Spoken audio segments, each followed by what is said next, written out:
Dawn breaks over the high plateau. The wind moves through empty corridors. Stone walls rise 30 feet into the African sky. Their granite blocks fitted without mortar, without memory, without a single written word to explain why.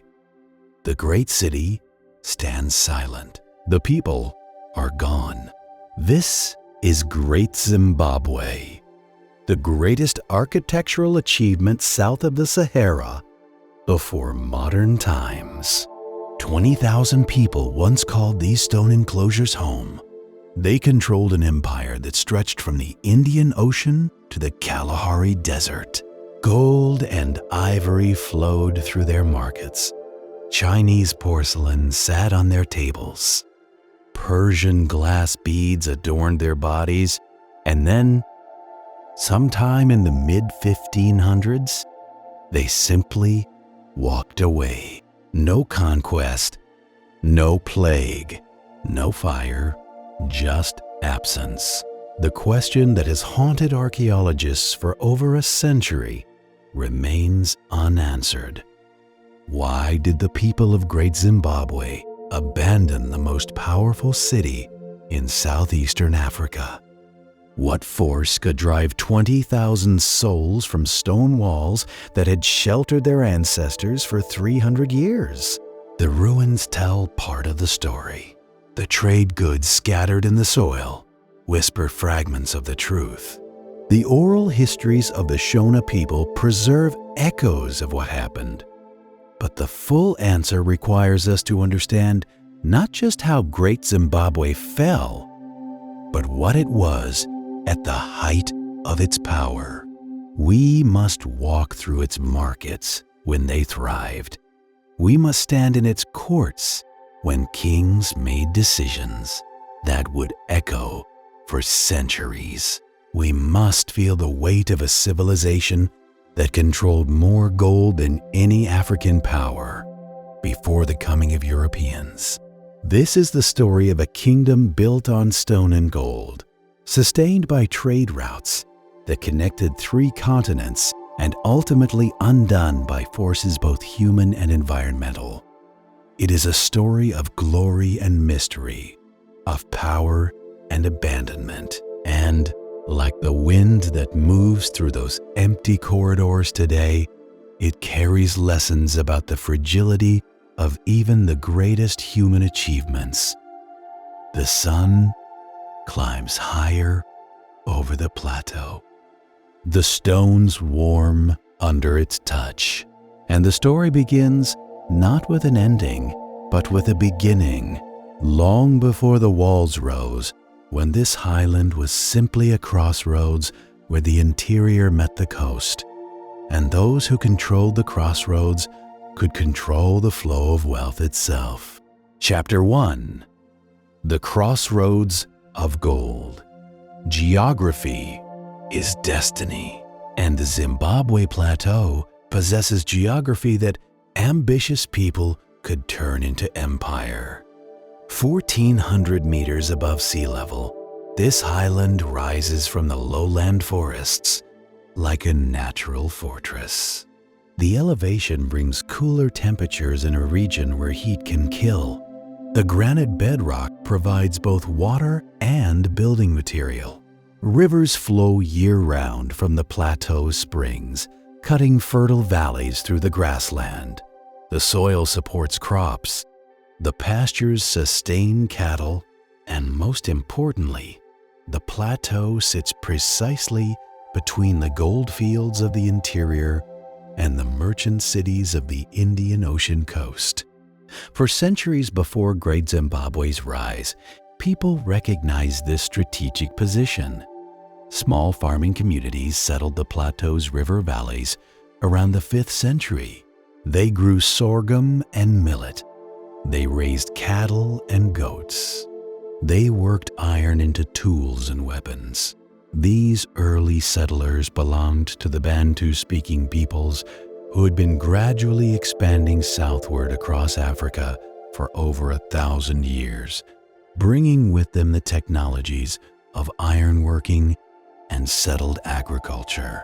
But these early settlements remained small, perhaps a few hundred people at most. Extended family groups farming the best land, trading occasionally with neighbors, living lives governed by the rhythms of rain and harvest. The transformation from farming village to urban center required a catalyst. That catalyst arrived from the east, carried on the trade winds of the Indian Ocean. By the 9th century, Arab and Persian merchants had established a string of trading posts along the East African coast. Cities like Kilwa and Sofala became prosperous nodes in a maritime network that connected East Africa to the Middle East, India, and eventually China. These merchants desired two things above all others: gold and ivory. And the interior of southeastern Africa possessed both in abundance. The gold lay in narrow seams within ancient greenstone belts, scattered across the plateau and the regions to the west.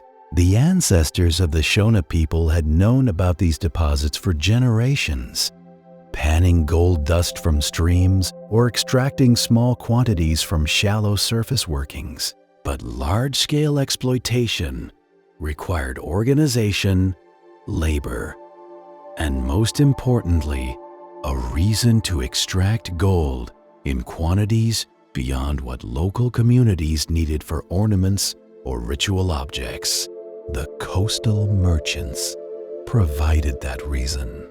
Gold purchased in southeastern Africa could be sold in the markets of Cairo, Baghdad, or eventually Venice for substantial profit. The merchants offered trade goods in exchange: glass beads from Persia, silk from China, porcelain that had traveled 6,000 miles from kilns along the Yangtze River. These exotic goods became symbols of status and power in the interior. The person who controlled their distribution could accumulate authority. The community that sat at the intersection of gold production and coastal trade could accumulate wealth. Great Zimbabwe began its rise around the year 1100. The exact date remains uncertain. The Shona people maintained oral rather than written history, and the stones themselves do not speak in dates that archaeologists can definitively read.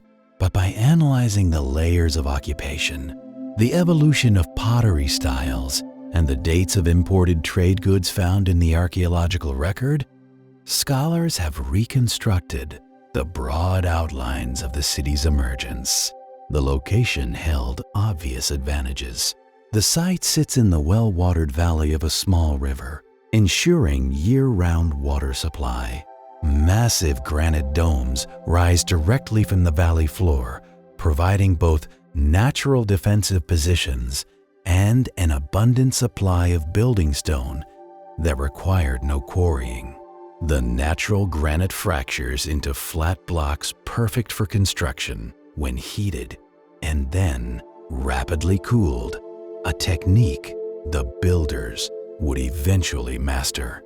And the plateau's position placed Great Zimbabwe within easy reach of multiple gold fields while sitting at the beginning of the trade routes that led to the coast some 300 kilometers to the east. But location alone does not create empire. The transformation from farming settlement to imperial capital required leadership, organization, and a social structure capable of mobilizing labor on unprecedented scale. The early rulers of Great Zimbabwe, whose names have not survived in any form we can definitively identify, accomplished something remarkable.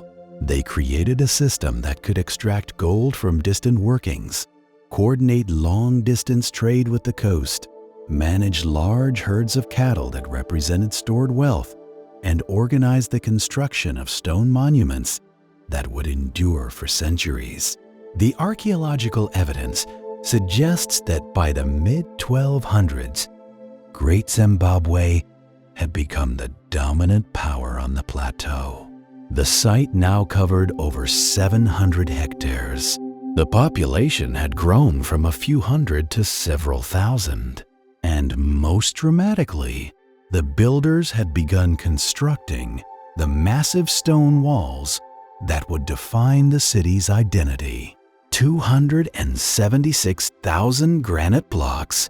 That is the estimated number of individual stones that would eventually be incorporated into Great Zimbabwe's walls and structures.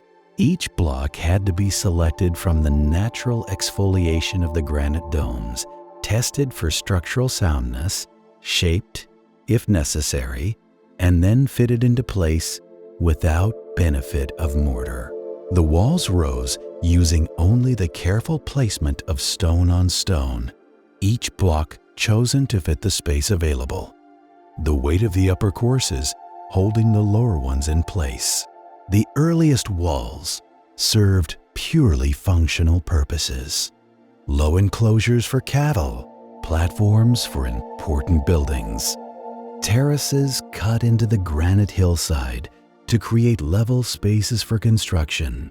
But as the city grew and its rulers accumulated wealth and power, the architecture evolved from functional to monumental. The builders developed a distinctive style, walls curved rather than meeting at sharp angles. Decorative patterns emerged, chevrons and checkerboards created by alternating the orientation of stone blocks. Narrow passages and constricted doorways controlled movement through the enclosures. The walls grew taller, some eventually reaching heights of 9 or 10 meters, far exceeding any defensive requirement. These were not fortifications. They were statements. By the early 1300s, Great Zimbabwe had become something unprecedented in sub-Saharan Africa, a true urban center with a population that may have reached 15 to 20,000 people at its peak. To understand the scale, consider that London in the year 1300 contained approximately 80,000 people. Paris held perhaps 100,000. Great Zimbabwe, in a region Europeans would later dismiss as historically unimportant, supported a population comparable to many medieval European cities. But raw population numbers tell only part of the story. Great Zimbabwe's true achievement lay in what it represented, the organization of complex society in a region that would later be portrayed by European colonizers as primitive and unchanging. The city required sophisticated systems of food production to feed thousands of non-farming specialists. It demanded a political hierarchy capable of commanding the labor and loyalty of both urban residents and the rural populations in its hinterland. It necessitated long-distance communication and control over a territory that eventually stretched hundreds of kilometers from the capital. The gold trade made all of this possible, not because Great Zimbabwe itself sat on gold fields. It did not. But because it sat at the nexus of gold fields and trade routes. The rulers of Great Zimbabwe became middlemen in the most literal sense. They controlled access. They set terms. They accumulated wealth not through direct extraction, but through the power of position. Evidence from the archaeological record reveals the extent of Great Zimbabwe's trade connections. Persian and Mesopotamian glass beads appear in abundance. Chinese Celadon porcelain, manufactured during the Yuan dynasty and shipped across the Indian Ocean, has been recovered from multiple excavations. Cowrie shells from the distant Pacific reached the plateau as currency. Indian textiles, though long since decayed, left traces in the pattern of trade. Syrian glassware, Arabian copper. The material culture of Great Zimbabwe demonstrated connections to a world system of trade that spanned 3 continents. In exchange for these exotic goods, Great Zimbabwe provided primarily gold, though ivory and iron also moved through its markets. The exact mechanisms of this trade remain debated among scholars. Some evidence suggests Great Zimbabwe's rulers maintained a monopoly on gold trade, with all metal required to pass through their hands. Other interpretations propose a less centralized system where the capital served as market hub rather than controlling authority. What seems clear is that by the early 1300s, Great Zimbabwe had established itself as the dominant power in southeastern Africa. Smaller satellite settlements scattered across the plateau paid tribute or acknowledged the capital's authority. Trade routes converged on the city. The stone walls rose higher, and the rulers accumulated wealth and power on a scale that would not be matched by any other interior African civilization until the rise of the Zulu kingdom 5 centuries later. The wealth manifested in multiple ways. Cattle formed the traditional measure of prosperity among the Shona people, and the rulers of Great Zimbabwe maintained enormous herds, possibly numbering in the tens of thousands. The city's cattle enclosures could accommodate thousands of animals simultaneously.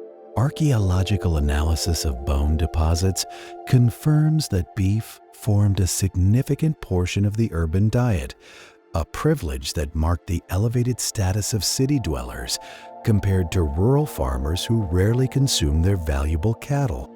The stone birds also emerged during this period. 8 carved soapstone birds, each unique in design but sharing similar stylized features, were placed atop columns in prominent positions around the city. These birds have become the symbol of modern Zimbabwe. They appear on the national flag and emblem, but their original meaning remains mysterious. Were they totems of individual rulers, representations of ancestral spirits, symbols of royal authority? The Shona oral traditions offer multiple interpretations, none definitive. What seems clear is that they represented something important enough to warrant the labor of carving hard soapstone with primitive tools, important enough to occupy positions of prominence in the most sacred enclosures of the city. The hill complex, perched atop the granite dome overlooking the valley, served as the spiritual and political center of Great Zimbabwe. This was not merely the highest position in the city. It was the place where earth and sky met, where authority derived legitimacy from its elevation above the ordinary world. The rulers lived here, in stone-walled enclosures that commanded views across the entire settlement below. Archaeological excavations in the hill complex have revealed the richest concentration of trade goods, suggesting this was where wealth accumulated and from where it was distributed. The narrow passages between enclosures created a labyrinthine quality that modern visitors still experience as disorienting. Only those familiar with the proper routes could navigate efficiently. This may have been intentional. Controlling access to the ruler meant controlling the flow of information and petition. The great enclosure, located in the valley below the hill complex, represents Great Zimbabwe's most impressive single structure. Its outer wall stretches 244 meters in circumference, rises in places to 11 meters in height, and maintains a thickness of 5 meters at the base. This single wall required an estimated 180,000 carefully selected and placed granite blocks. No mortar, No internal rubble fill, just stone on stone, the weight and friction creating a structure that has survived 500 years of weather, earthquakes, and the slow work of plant roots. The great enclosure's purpose remains debated. Some scholars suggest it served as a royal palace or residence for the ruler's wives and family. Others propose it functioned as a ritual space or initiation school. The presence of the conical tower inside the enclosure, a solid stone structure rising 10 meters without any apparent practical purpose, suggests ceremonial rather than residential functions. But perhaps the greatest likelihood is that it served multiple purposes simultaneously: residence, ritual center, and most fundamentally, demonstration of power. Consider the labor required.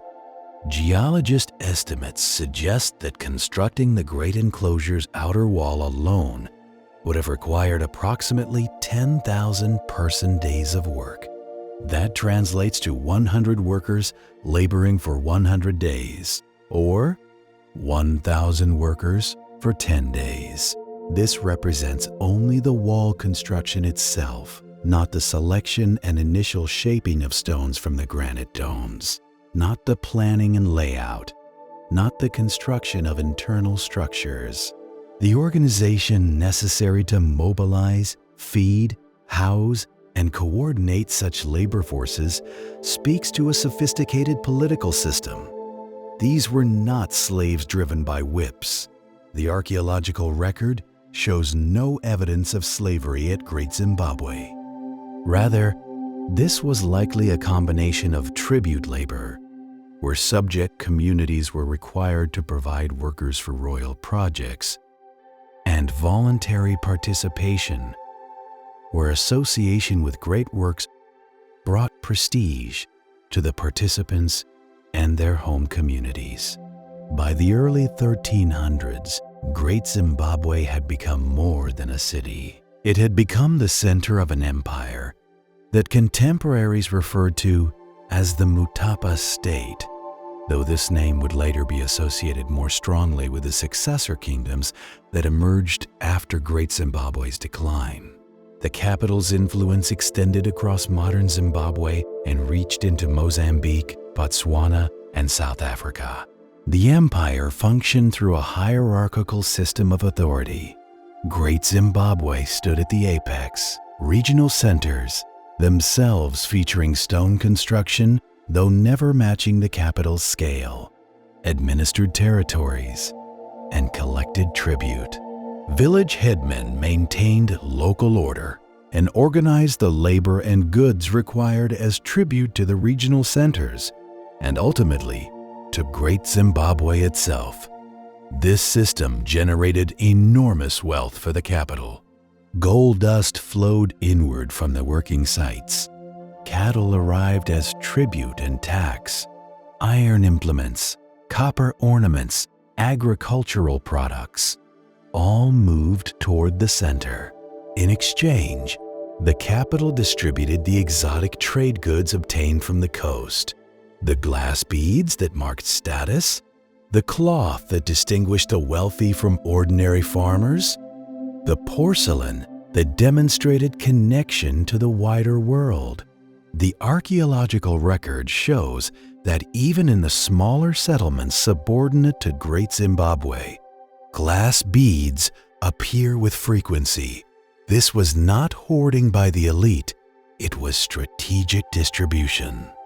By controlling access to these status goods, and then distributing them broadly enough that ambitious people throughout the empire could aspire to acquire them, the rulers of Great Zimbabwe created a system where participation in the empire's structures offered tangible benefits. The population of Great Zimbabwe, at its peak, remains a subject of scholarly debate. Early estimates suggested 30,000 or more inhabitants.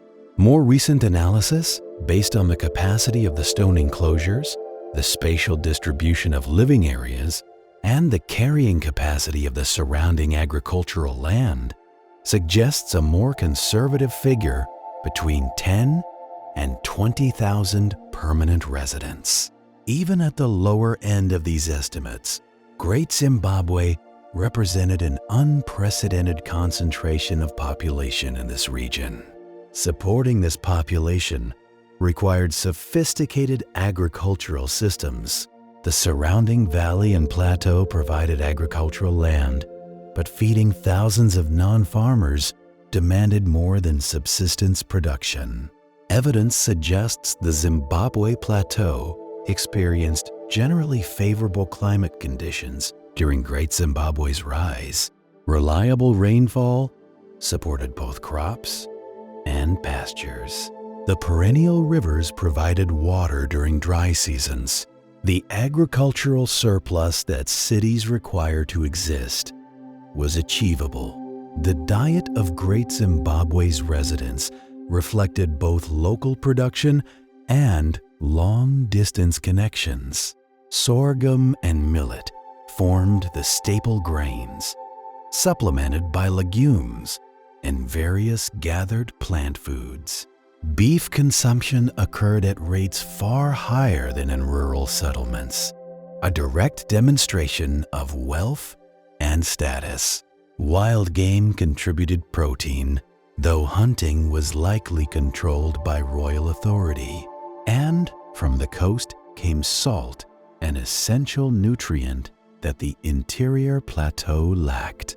The social hierarchy of Great Zimbabwe expressed itself in multiple ways. The stone enclosures themselves served as markers of status. Only important individuals could claim residence within walled compounds. The right to own cattle in large numbers indicated wealth and standing. Access to exotic trade goods differentiated the elite from commoners, and most fundamentally, proximity to the ruler correlated directly with political power.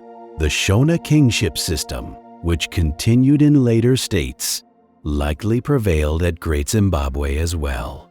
The ruler held both political and religious authority, serving as intermediary between the living community and the ancestral spirits who governed rainfall, fertility, and prosperity. This combination of secular and sacred power made the king's person sacrosanct. Complex protocols governed access to the ruler. Ritual specialists maintained the sacred fires and performed the ceremonies that ensured continued blessing from the spirit world. The economy operated at multiple levels simultaneously. At the local level, most people engaged in subsistence agriculture, supplemented by craft production.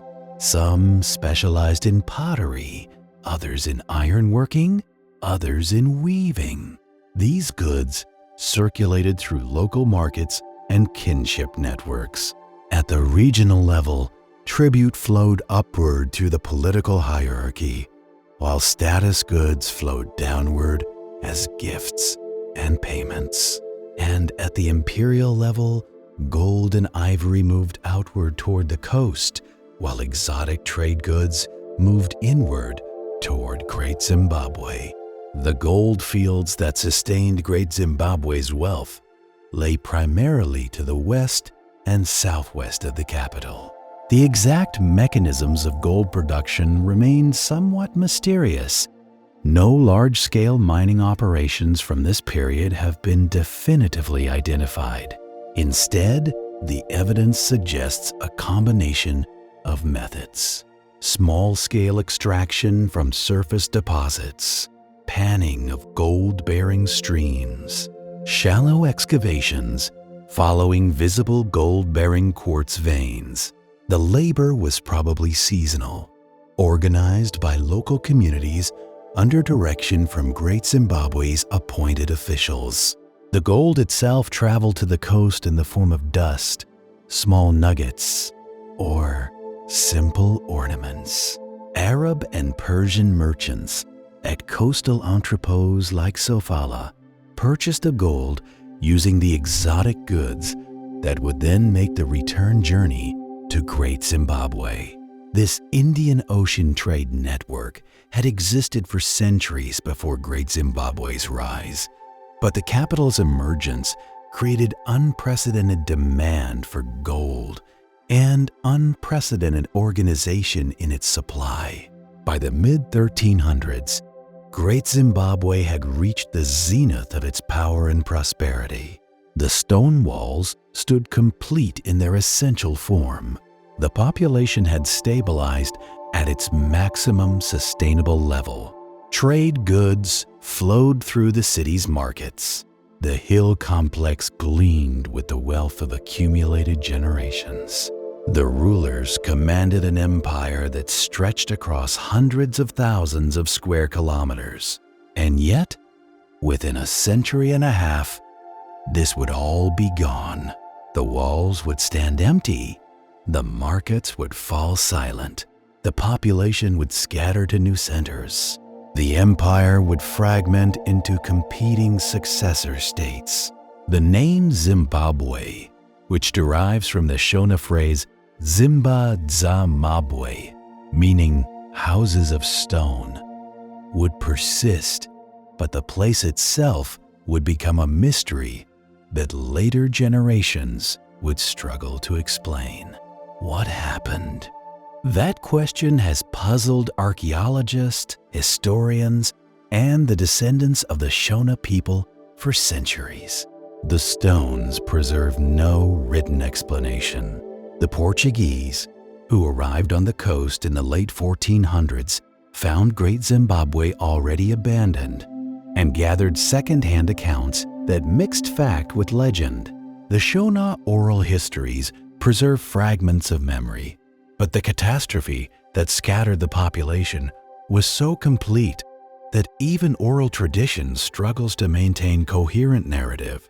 The answer, as we shall see, involves a complex interaction of environmental stress, political fragmentation, economic disruption, and, perhaps most poignantly, the very success that made Great Zimbabwe powerful.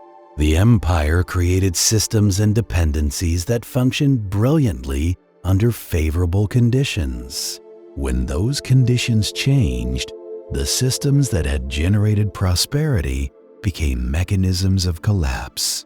But before we can understand the fall, we must understand what daily life looked like for the people who inhabited these stone enclosures. We must walk through the markets and workshops. We must observe the rituals and ceremonies. We must see Great Zimbabwe not as ruins to be excavated, but as a living city where 20,000 people pursued their ambitions, raised their children, worshiped their ancestors, and believed that the stone walls would shelter their descendants for generations yet unborn. The sun reaches its zenith above the plateau. The granite walls absorb the heat, storing it against the cool of the coming night. And in that moment of greatest intensity, when the city teemed with life and confidence, the seeds of its abandonment were already beginning to germinate in ways no one could yet perceive. Chapter 2: Daily Life in the Stone City. The day begins with fire. In every household, in every compound, hands coax flames from the previous night's coals. The smoke carries the scent of burning wood, mostly acacia and terminalia, gathered from the surrounding woodlands. As the fires grow, clay pots are positioned over the flames. Water begins to heat. Grain porridge starts its slow transformation from hard seed to soft sustenance. The sounds of morning fill the stone corridors. Cattle hauling to be released from the night crawls. Children's voices rise in play or protest. Somewhere, a woman sings as she grinds grain between stone surfaces, the rhythm of her song matching the rhythm of her work. Dogs bark, chickens scatter, the city stirs to life. For most residents of Great Zimbabwe, the day's pattern follows rhythms established by necessity and tradition. The elite who occupy the stone-walled enclosures experience a different morning than the farmers who work the surrounding fields. But all share the fundamental realities of life in a pre-industrial African city. At the height of its power, women bear the primary responsibility for food preparation, water collection, and grain processing. Each morning, someone must walk to the river or spring to fill clay vessels with fresh water. The vessels themselves represent significant investment. Well-made pottery that can withstand daily use without cracking. Some households own multiple vessels. Others must make do with one or two, carefully maintained. The grain that becomes porridge began its journey months earlier in the surrounding fields. Sorghum and millet thrive on the plateau, despite the variable rainfall. The crops grow through the wet season, from November through March, then stand ready for harvest as the dry season begins. Every household stores grain in elevated granaries, cylindrical structures raised on poles to protect the precious seed from moisture and pests.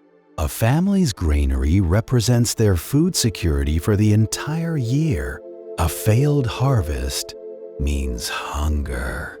A successful one brings relief and perhaps a small surplus for trade.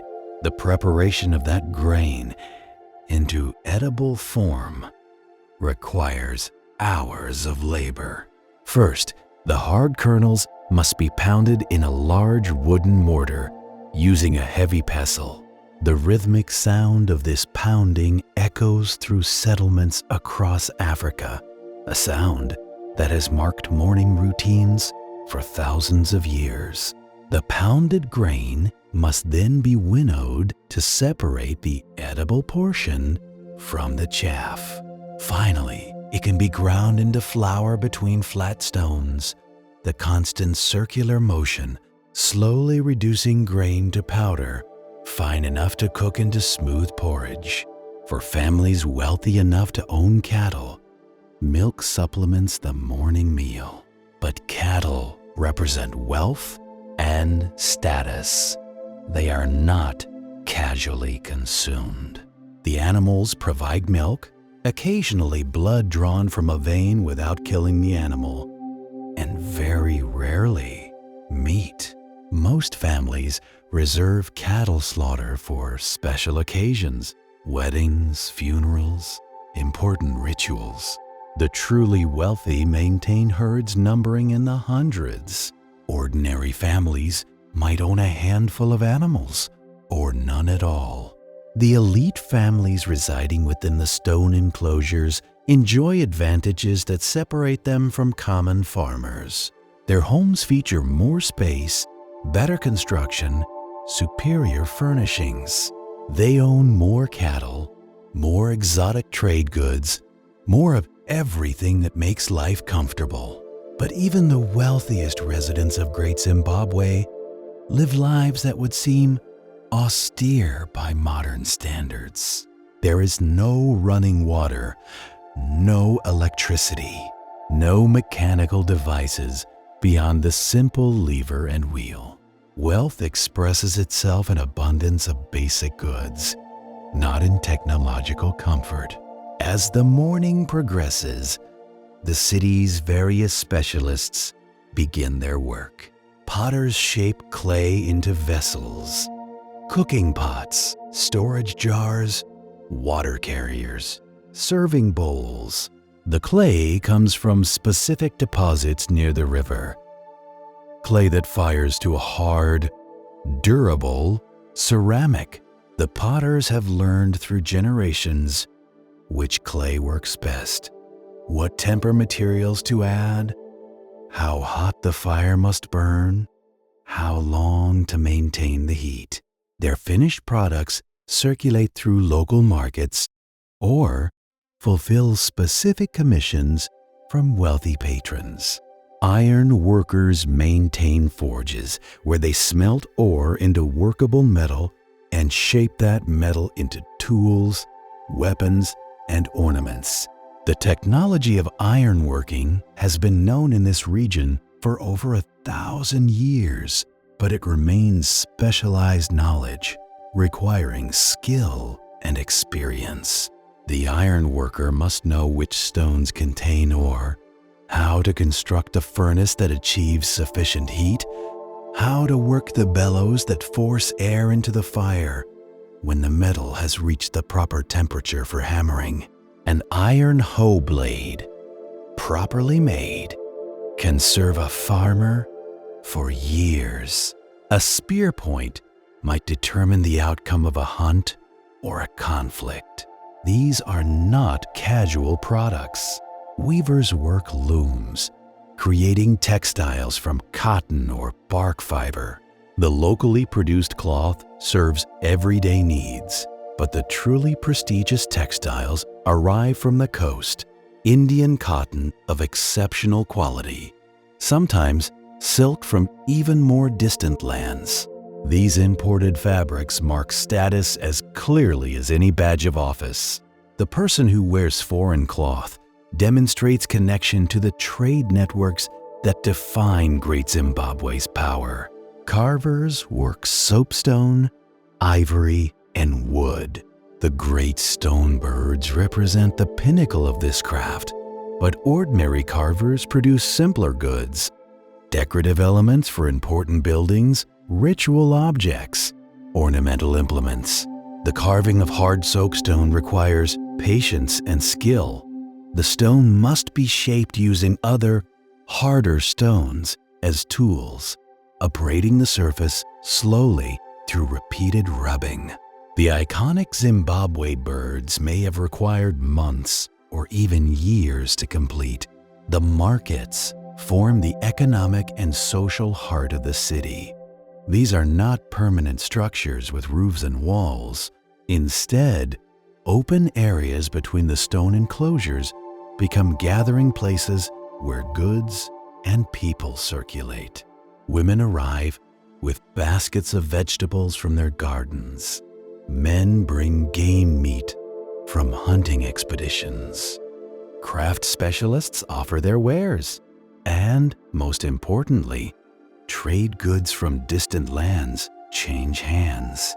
A single glass bead, small enough to hold between finger and thumb, might represent a day's labor.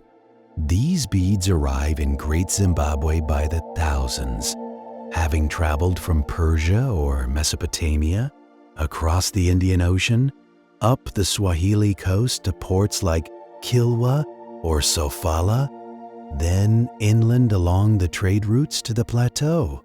Their colors, deep blues, forest greens, amber yellows, catch the light and draw the eye.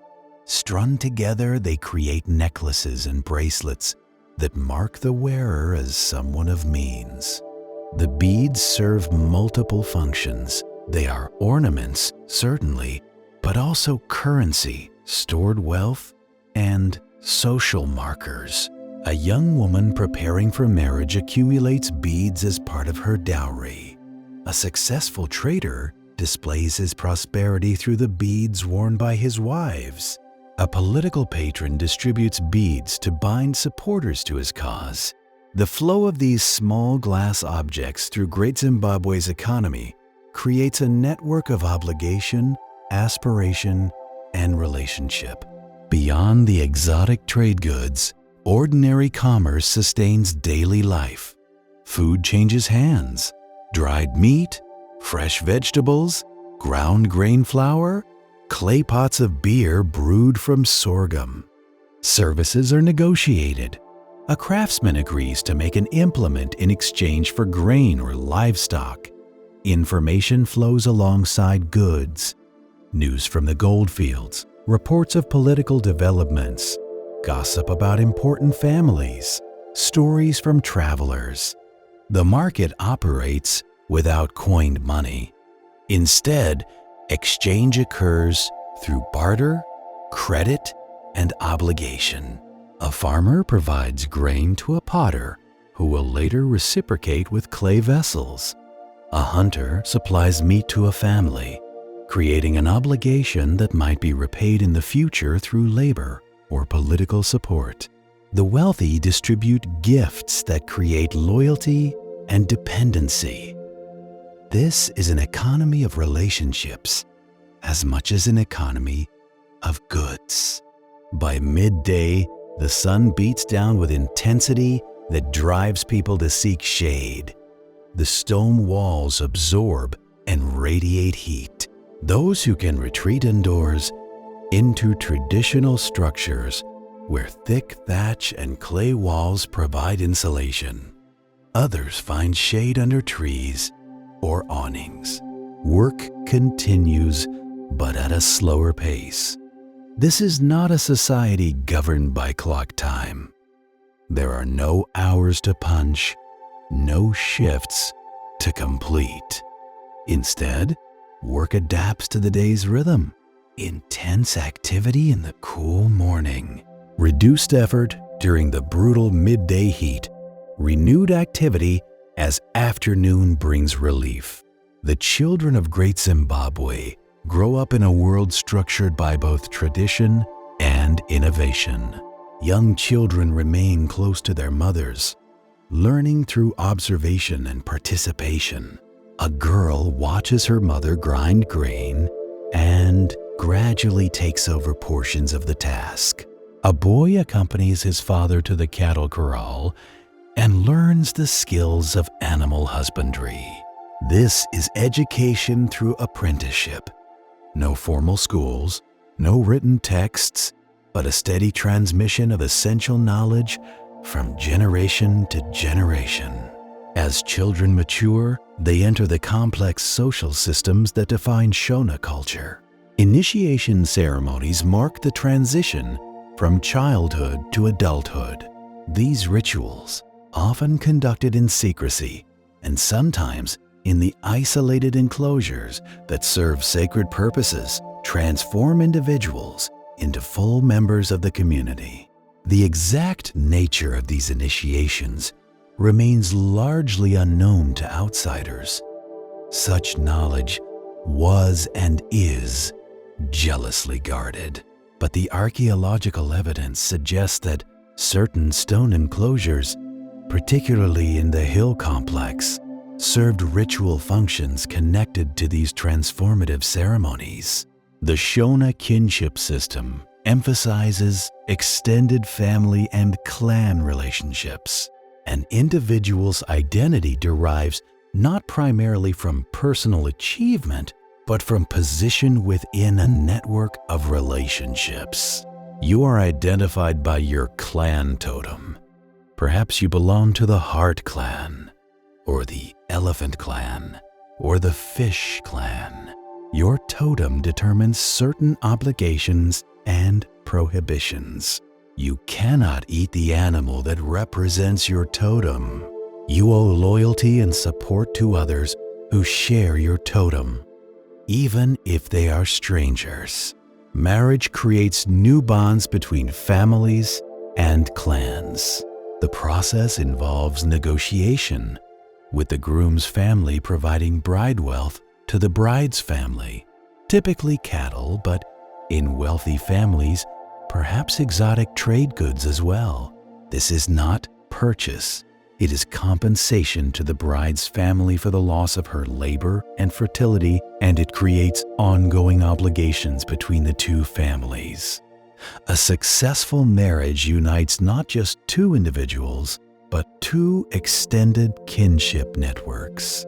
For the elite of Great Zimbabwe, marriage serves political purposes as well. Alliances are sealed through strategic marriages. A regional chief binds himself to the capital by marrying a daughter to someone in the ruler's family. A wealthy trader consolidates his position by arranging marriages that expand his network of relationships. The ruler himself maintains multiple wives. each marriage representing a connection to a different constituency within the empire. Polygyny, men marrying multiple wives, is practiced by those who can afford it. A man with multiple wives demonstrates wealth, since each wife requires her own household, support, and bride wealth payment. The ruler might have dozens of wives, each occupying her own space within the royal enclosures, each bearing children who carry royal blood, each representing a thread in the web of political relationships that holds the empire together. The great enclosure, with its massive walls and subdivided interior spaces, may have served in part as residence for the ruler's wives and their children. The separate areas within the enclosure could provide semi-independent living spaces while maintaining the security and prestige that comes from residence within stone walls. This would make the great enclosure not just a monument, but a functioning part of the royal household, half palace, half political instrument. Religious belief permeates every aspect of life in Great Zimbabwe. The Shona worldview recognizes a supreme creator deity, Mwari, who is distant and rarely directly involved in human affairs. More immediately relevant are the ancestor spirits, the Mahandoro, who represent deceased chiefs and rulers, and the ordinary ancestor spirits who watch over their descendants. These spirits must be honored, consulted, and appeased. They control rainfall, fertility, health, and prosperity.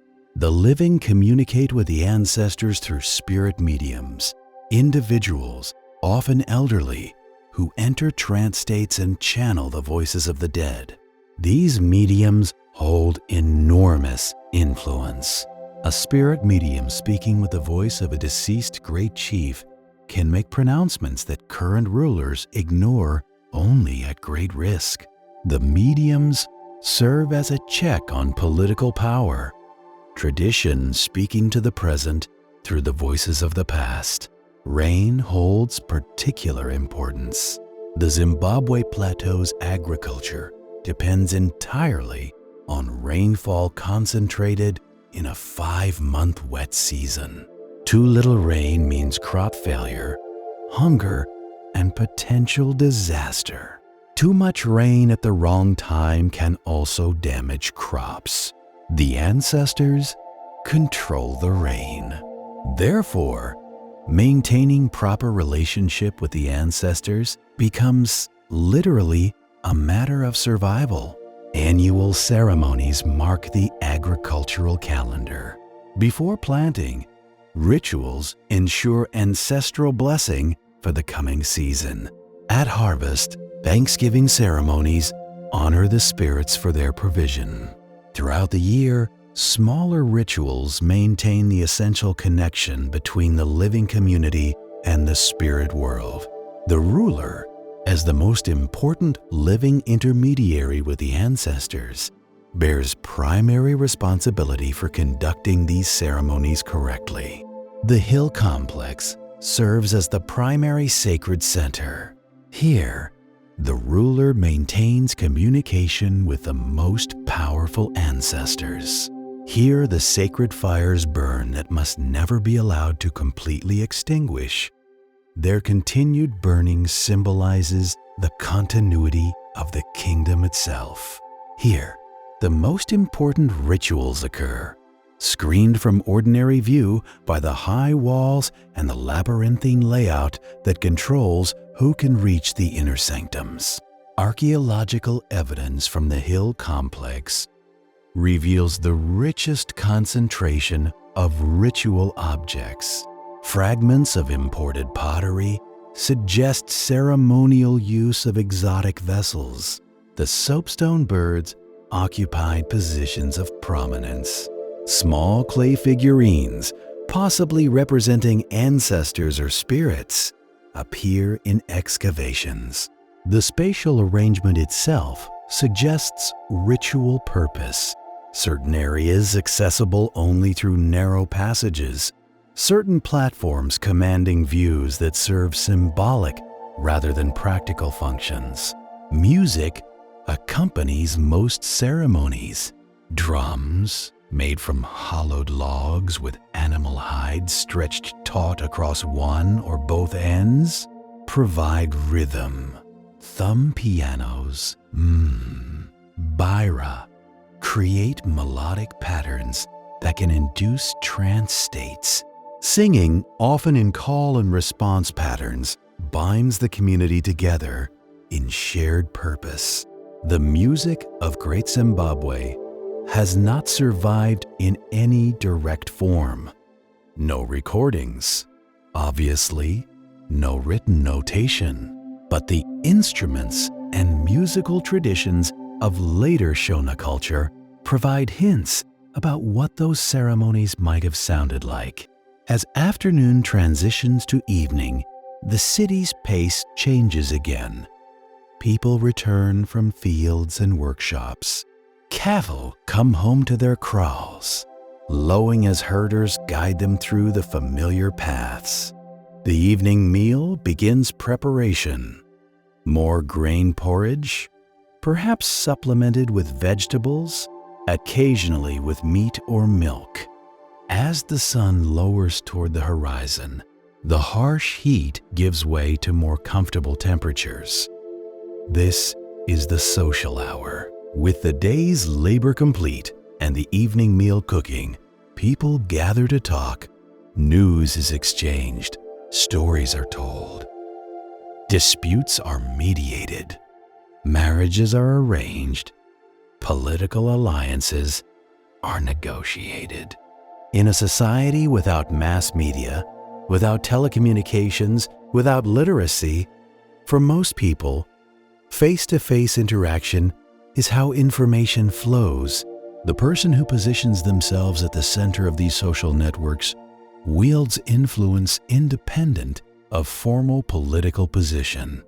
The elite entertain themselves with games of strategy, board games using stones and holes carved in wood or stone playing surfaces. Similar to the Mancala games played across Africa, storytelling becomes art, with skilled narrators recounting traditional tales, historical events, or improvised narratives. Music provides entertainment and community bonding. Dancing, often with prescribed steps and meanings, reinforces social cohesion and marks special occasions. For most residents of Great Zimbabwe, life follows these rhythms year after year. The variation comes not from technological innovation or dramatic social change, but from the natural cycles of season and life stage. A good year brings sufficient rain, successful harvests, healthy cattle. A bad year brings drought, hunger, anxiety. A life well lived accumulates family, relationships, respect within the community. A life poorly lived results in isolation and diminished status. The truly wealthy experience life differently. They own more cattle, more trade goods, more of everything that provides comfort and security. But more importantly, they possess the one advantage that defines elite status in any society. They can command the labor of others. A wealthy man does not grind his own grain. His wives and daughters or dependent clients perform that labor. He does not build his own houses or herd his own cattle or work his own fields. Others do these things, creating surplus time that can be devoted to political maneuvering, ritual observance, and the cultivation of relationships that maintain and enhance status. The ruler stands at the apex of this hierarchy. His person is sacred. His words carry the weight of both political and spiritual authority. He presides over ceremonies. He makes decisions about war and peace, about trade relationships, about the distribution of royal favor. He adjudicates disputes that cannot be resolved at lower levels. He embodies the connection between the living community and the ancestor spirits, who ultimately determine prosperity or calamity. But authority in Great Zimbabwe, as in most pre-modern states, depends ultimately on success.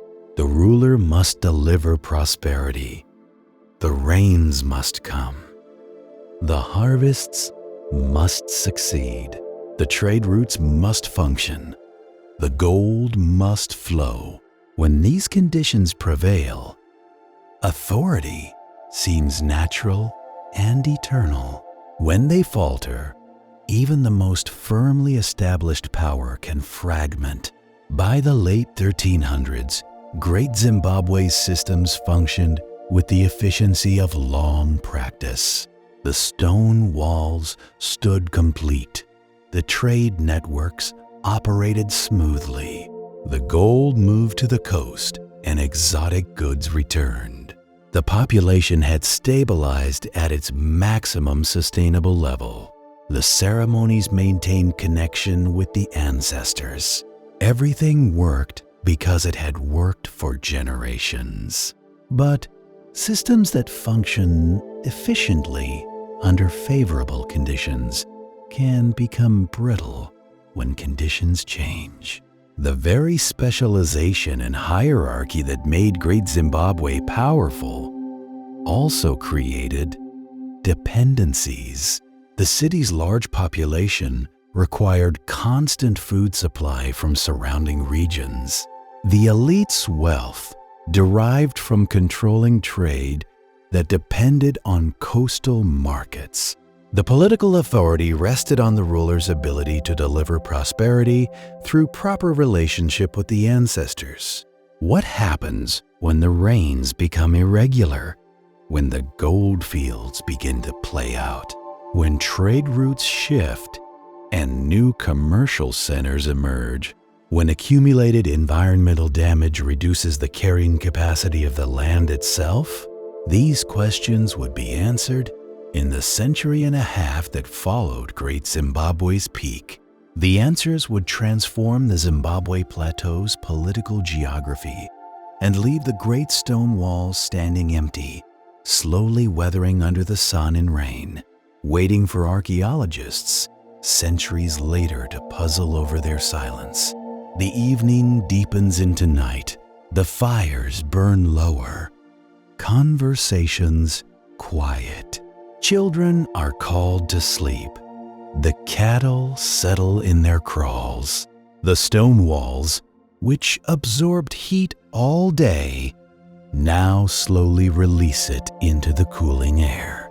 The stars emerge in their familiar patterns, the same stars that guided ancestors across continents, the same stars that sailors used to navigate the Indian Ocean, the same stars that will shine indifferently over these ruins 5 centuries. In the hill complex, the sacred fires burn. The ritual specialists maintain their watch.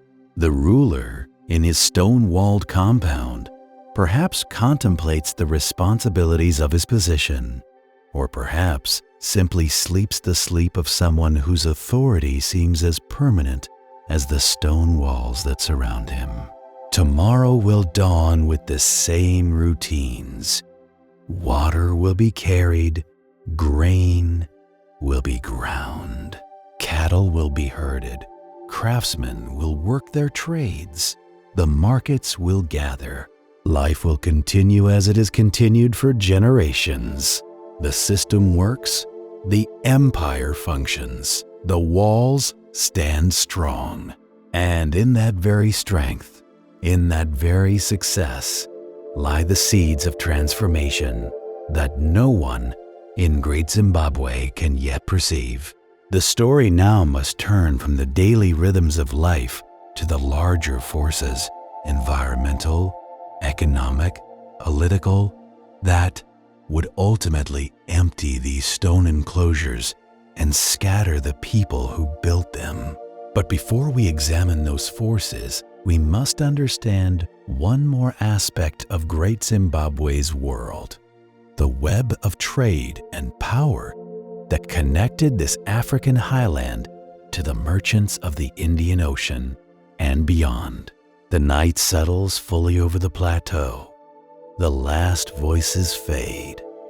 The city sleeps, and the stones remember nothing, being only stones. Chapter 3: The Trade Network That Bound an Empire. 300 kilometers. That is the distance from Great Zimbabwe to the nearest Indian Ocean port at Sofala. 300 kilometers of plateau, escarpment, lowland forest, and coastal plain. 300 kilometers that gold dust traveled one direction and glass beads traveled the other. 300 kilometers that connected the Zimbabwe plateau to a maritime trade network stretching from Mozambique to China. The trade route itself predated Great Zimbabwe by centuries. Bantu-speaking peoples had been trading with the coast since at least the 8th century, exchanging interior products for exotic goods brought by Arab and Persian merchants. But Great Zimbabwe transformed this trade from occasional exchange to organized system. The capital became the coordinating center, the place where interior production met coastal demand, where power derived from position in the network. The journey from Great Zimbabwe to Sofala took approximately 2 weeks for a trading caravan. The exact routes varied with season and political situation, but the general pattern remained consistent. Porters carried the trade goods, primarily gold dust wrapped in leather pouches or woven bags, supplemented by ivory tusks and occasionally iron implements. The porters themselves were not slaves, but hired laborers or people fulfilling tribute obligations, compensated with a share of the trade goods obtained at the coast. The route descended the escarpment that marks the edge of the plateau, dropping over 1,000 meters in elevation through increasingly tropical terrain. The highlands' cool temperatures gave way to the humid heat of the lowlands. Different vegetation appeared. Coastal forests replaced plateau grassland. Different dangers emerged. Tropical diseases more prevalent. Different predators. Different challenges. At intervals along the route, smaller settlements provided rest stops, supplies, and security. Some of these settlements owed allegiance to Great Zimbabwe. Others maintained independence, while acknowledging the capital's dominance. The trade caravans paid fees or provided gifts to local authorities in exchange for safe passage. This was not simply banditry demanding tribute. It was a recognized system where communities along the route benefited from the trade flowing through their territory. Sofala, the primary coastal terminus, had been established by Arab merchants around the 10th century. By Great Zimbabwe's peak, Sofala functioned as specialized gold port. The Arab geographer al-Masudi, writing in the year 916, described gold trade on the East African coast, though he called the region the land of the Zanj, rather than providing specific place names. Later Arab sources offer more detail, describing Sofala as the southernmost significant port on the Swahili coast, the place where interior gold reached the ocean. The merchants of Sofala were not themselves the ultimate buyers of Great Zimbabwe's gold. They served as intermediaries, purchasing gold from the interior caravans and then shipping it north to larger entrepôts like Kilva, Kisiwani. From there, the gold entered the broader Indian Ocean trade network. Arab dhows, equipped with distinctive triangular lateen sails, carried the gold across the ocean. The monsoon wind system made this trade possible. Predictable seasonal winds that blew from Africa toward Asia for half the year, then reversed direction for the other half. Merchants could sail east with the monsoon, conduct their business, and then sail home when the wind reversed. The gold traveled far. Some reached Yemen and the Arabian Peninsula, where it helped finance the elaborate courts of Islamic rulers. Some continued to Egypt, where Mamluk sultans accumulated gold reserves. Some found its way to India, where gold had long been valued for jewelry and religious ornamentation. And some, remarkably, reached China, where Marco Polo would later describe the gold trade of the Indian Ocean in his accounts of Asian commerce. In exchange for gold, the coastal merchants offered goods that seemed exotic to the interior peoples. Glass beads came in dozens of colors and styles, manufactured primarily in Persia and the Middle East. The beads were small, lightweight, and valuable, perfect trade goods for long-distance commerce. Different colors and sizes indicated different values and carried different social meanings. Blue beads, particularly prized, green beads, associated with fertility, amber-colored beads, marking wealth. Chinese porcelain arrived less frequently than beads, but carried enormous prestige. The Celadon glazed vessels, greenish ceramic with distinctive crackle patterns, had traveled further than almost any other object in Great Zimbabwe. Manufactured in China's kilns, shipped across the South China Sea to Indian or Arabian ports, then carried across the Indian Ocean to East Africa, then inland to the plateau. A single Celadon bull represented thousands of kilometers of travel and multiple transfers between merchant networks. To own such an object demonstrated connection to the most distant reaches of the known world. Cloth, Indian cotton, and occasionally silk provided another prestigious trade good. The fabrics were finer than anything produced locally, with tighter weaves, brighter dyes, and more elaborate patterns. A wealthy person in Great Zimbabwe might wear imported cloth as a demonstration of status, or keep it stored as valuable property. The cloth did not survive in the archaeological record.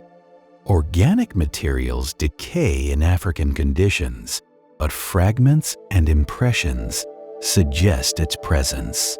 Iron cane as well, not as raw metal, but as finished implements or wire that could be worked into ornaments.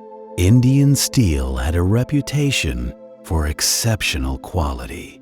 Copper arrived from unclear sources, possibly from deposits in Katanga to the north, possibly shipped from Arabia. Cowrie shells, harvested from Indian Ocean reefs, served as currency throughout much of Africa and remained prized objects in their own right. The economics of this trade heavily favored the coastal merchants. Gold purchased in Sofala for a given quantity of trade goods could be sold in Arabian or Indian markets for many times that value. The markup derived from the immense distances, the monopoly position of merchants who controlled ocean transport, and the strong demand for gold in the Islamic world and beyond. The interior producers received only a fraction of the gold's ultimate value. Yet, from Great Zimbabwe's perspective, the trade was worthwhile. The gold extracted from the workings represented labor, certainly, but it was labor applied to wealth that had no other use. Gold serves limited practical purposes. It is too soft for tools or weapons, though its resistance to corrosion makes it suitable for ornaments. The Shona people valued gold, but not to the extent that Middle Eastern and Asian civilizations did.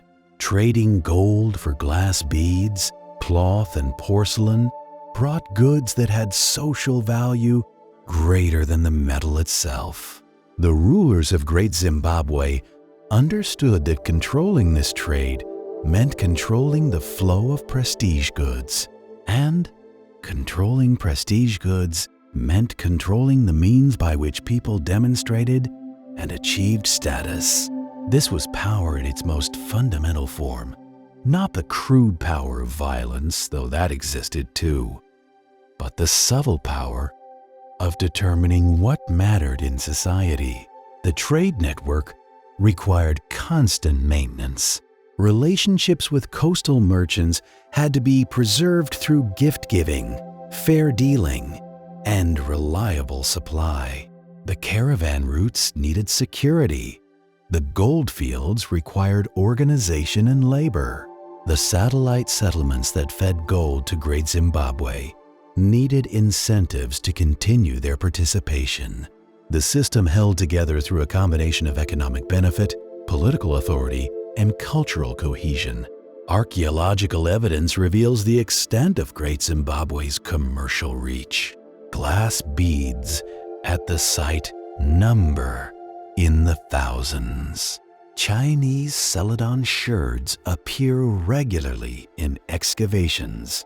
Persian and Syrian glassware has been identified. Indian textiles left traces. The capital clearly participated in the Indian Ocean trade network at a level that required sustained, organized commerce rather than occasional opportunistic exchange. But Great Zimbabwe was not the only interior settlement participating in coastal trade.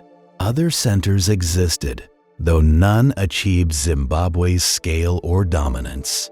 Competition for control of gold fields and trade routes created both cooperation and conflict. Some settlements acknowledged Great Zimbabwe's authority. Others resisted. The capital maintained its position through a combination of military force, economic leverage, and the cultural prestige that derived from the stone architecture itself. The stone walls served multiple purposes, but one often overlooked function was advertising. A trader arriving from a distant region would see Great Zimbabwe's massive walls and understand immediately that this was a place of power and organization. The monuments communicated capacity, the ability to mobilize labor, command resources, and sustain a major urban center. This perception reinforced Great Zimbabwe's position in the trade network. If you wanted to do business in the interior, you went to Great Zimbabwe because that was obviously the center of power. The gold itself came from multiple sources scattered across a wide region. Some deposits lay relatively close to Great Zimbabwe. Others required travel of several days.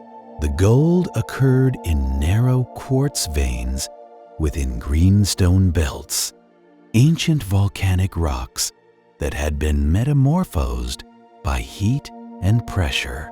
The extraction methods were simple by modern standards.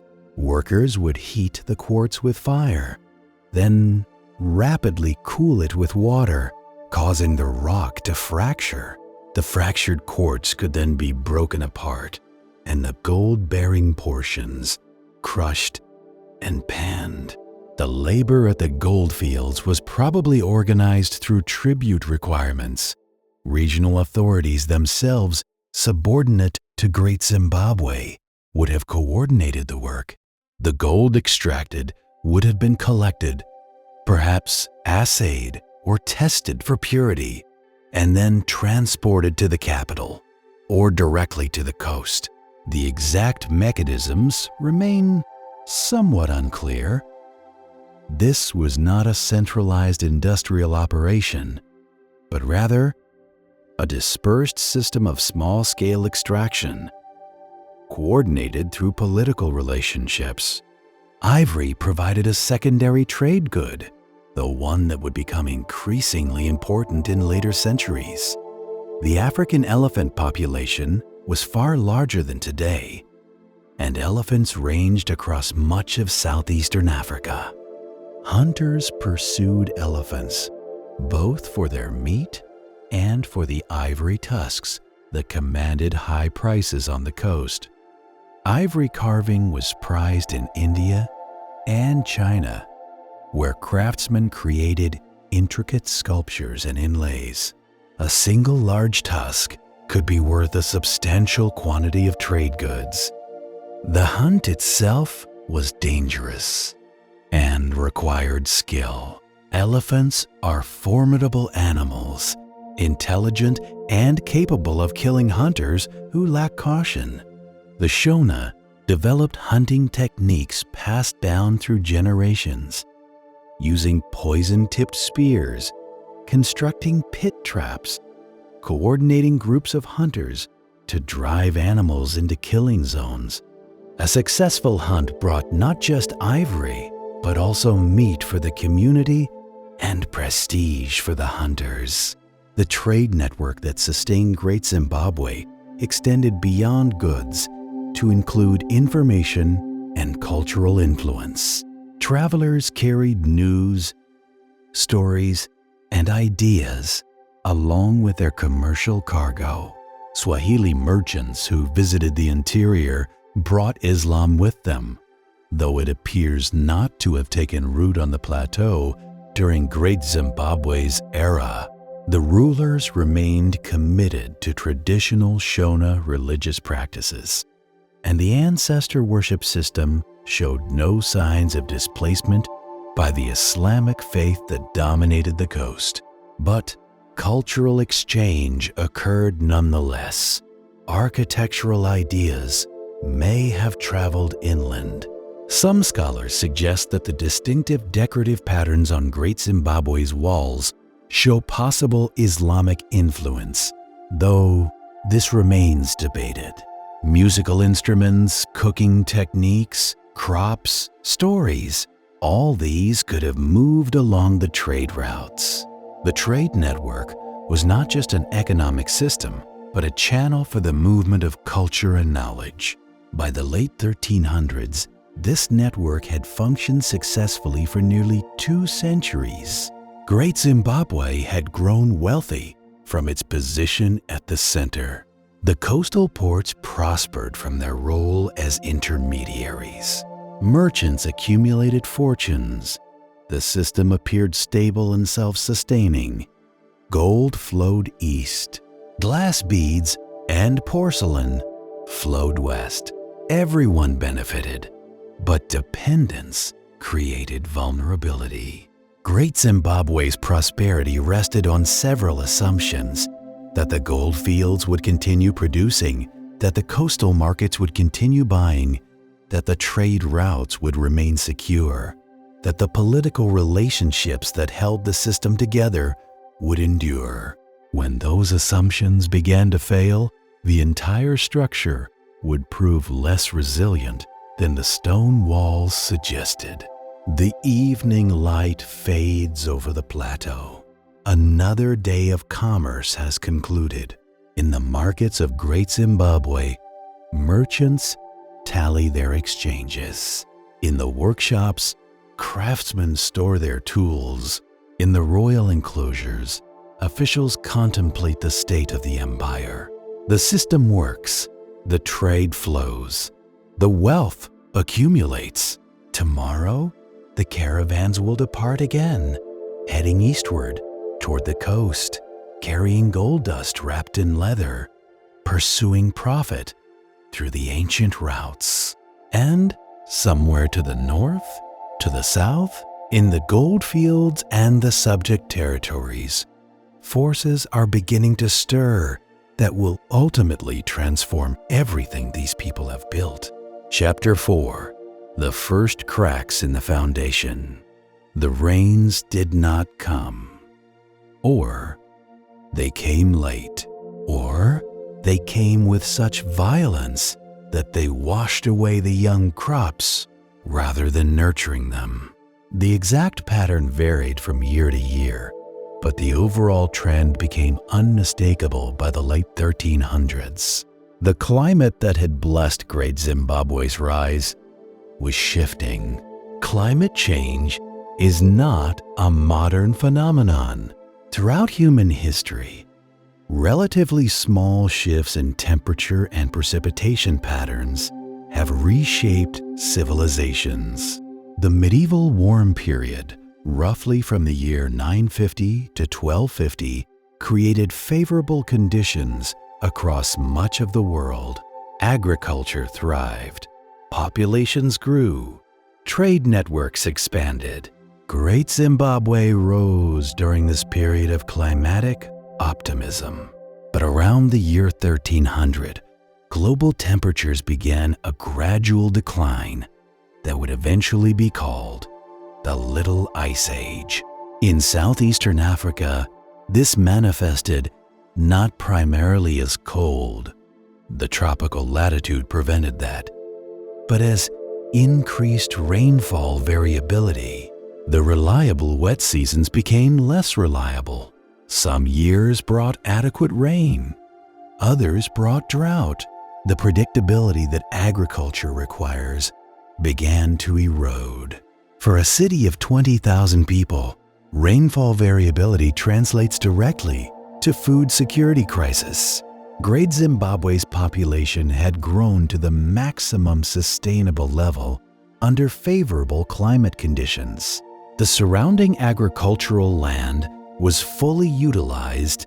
There was no buffer, no reserve capacity to draw upon when yields declined. The first hungry season perhaps went unnoticed by most. Grain stores from previous good years provided buffer. Cattle could be slaughtered to supplement reduced crop yields. The ancestors were consulted. Ceremonies were performed. Rain would surely come next year. But when the pattern repeated, adequate rain followed by drought, good harvest followed by failure, the buffer eroded. Grain stores emptied. Cattle herds diminished. The markets of Great Zimbabwe, which had once displayed abundance, now showed scarcity. Prices shifted. A measure of grain that once traded for a few beads now commanded many more. The glass beads from the coast, once eagerly acquired as status symbols, mattered less when hunger gnawed. The Shona worldview attributed rainfall to the ancestors. If the rains failed, it meant the ancestors were displeased. And who was responsible for maintaining proper relationship with the ancestors? The ruler. The king's primary sacred duty was ensuring prosperity through correct ritual observance and proper leadership. When prosperity failed, so did the sacred justification for the king's authority. We can imagine the pressure on Great Zimbabwe's rulers during this period. The ceremonies that had always worked no longer produced results. The spirit mediums delivered increasingly pointed messages from the ancestors. Political rivals questioned whether the current ruler retained the ancestors' favor. The sacred fires still burned in the hill complex, but their symbolic warmth provided no comfort to hungry people. But climate change alone did not doom Great Zimbabwe. Cities have survived droughts before, through migration, through technological adaptation, through drawing on regional resources. What made the climate stress catastrophic was how it interacted with other emerging problems. Great Zimbabwe had built a system optimized for prosperity. That optimization created vulnerabilities that only became apparent when conditions deteriorated. The population problem manifested gradually. 20,000 people required not just food, but also fuel. Wood for cooking fires, for construction, for craft production. The forests surrounding Great Zimbabwe had been harvested for 300 years. The nearby trees had long since been cut. Fuel wood had to be gathered from increasingly distant locations. This was not yet crisis, but it was pressure. Women spending more time gathering wood, or more resources devoted to transporting it from distant areas. The same pattern affected building materials. The granite blocks came from natural exfoliation of the domes, but the best and most accessible stones had been used first. As construction continued, builders had to settle for less ideal stones or work harder to obtain suitable materials. Again, not yet crisis, but accumulating difficulty. The agricultural land showed signs of depletion. Continuous cultivation without adequate fallow periods reduces soil fertility. The Shona practiced shifting cultivation in many areas, but immediately around Great Zimbabwe, the pressure of feeding a large urban population meant fields could not be rested as long as optimal practice required. Yields declined even in years with adequate rainfall. Archaeological evidence supports this narrative of environmental stress. Analysis of pollen samples from sediment cores shows changes in vegetation patterns around Great Zimbabwe during the late 1300s. Tree pollen declines while grass and pioneer species increase, a pattern consistent with deforestation and land degradation. Animal bone analysis shows shifts in the species consumed, with more reliance on smaller game and fewer large animals, suggesting overhunting of the most desirable species. The cattle herds, which represented stored wealth and social prestige, suffered during drought years. Cattle require substantial water and pasture. During good years, the plateau's grasslands could support enormous herds. During drought, the carrying capacity plummeted. Cattle weakened, became susceptible to disease, died. The wealth that had been accumulated in the form of living animals evaporated. For wealthy families who had built their status on large herds, this was economic catastrophe. The social system that elevated cattle ownership as the primary measure of wealth and power suddenly rendered that wealth fragile. A man who had possessed 300 cattle might find himself with 50 after a bad drought year. His status diminished accordingly.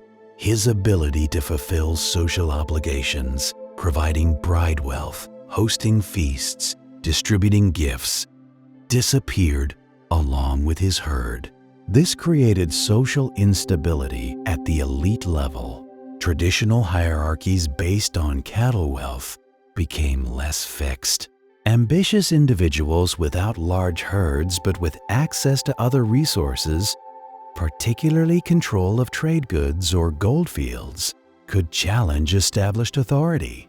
The consensus that had held Great Zimbabwe's political system together began to fray. The gold trade, which had sustained Great Zimbabwe's prosperity for generations, also began showing signs of stress. This was not immediate collapse, but gradual deterioration, the death of 1,000 cuts rather than a single fatal blow. Some gold fields became exhausted. The easy surface deposits had been worked out. The visible quartz veins had been exploited. Finding new gold required more exploration, more labor, or deeper excavation beyond the technological capacity of the time. Gold production did not cease, but it likely declined, or at minimum became more labor-intensive for the same yield. Simultaneously, the coastal trade network experienced its own transformations. The rise of Kilwa as a dominant entrepot shifted some trade away from Sofala.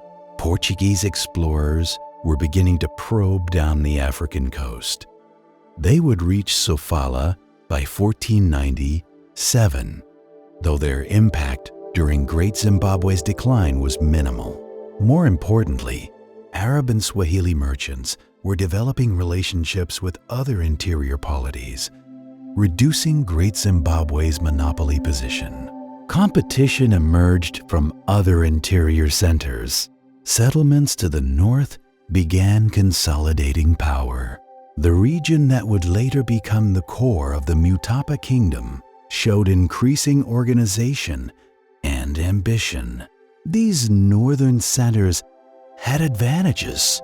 They were closer to some gold fields, closer to the Zambezi River, which provided an alternative route to the coast, and not subject to the same environmental pressures affecting the Zimbabwe plateau. The political fragmentation was both cause and effect of Great Zimbabwe's troubles.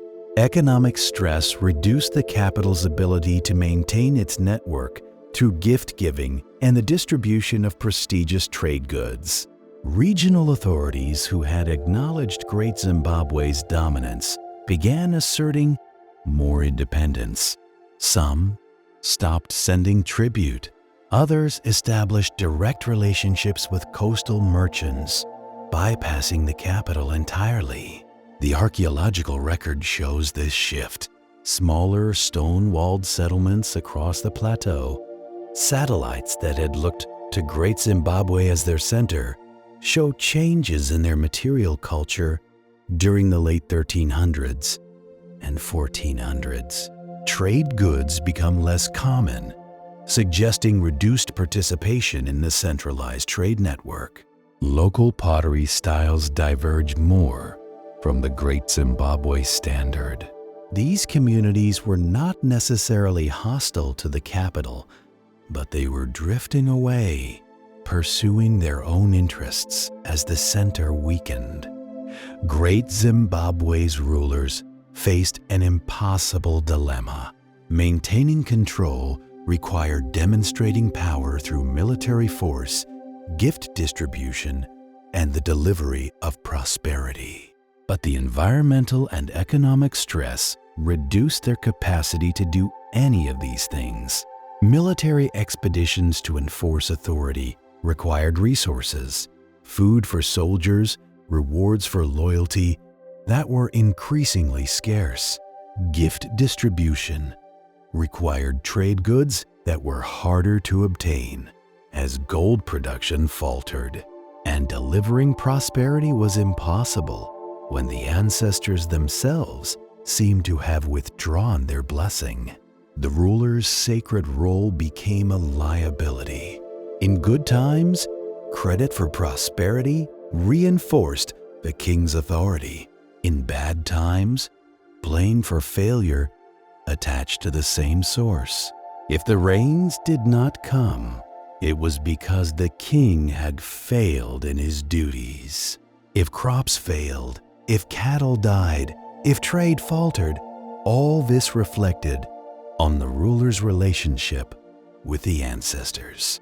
Spirit mediums delivered increasingly critical pronouncements. The voices of deceased chiefs and ancestors spoke through these mediums, and those voices questioned the current leadership.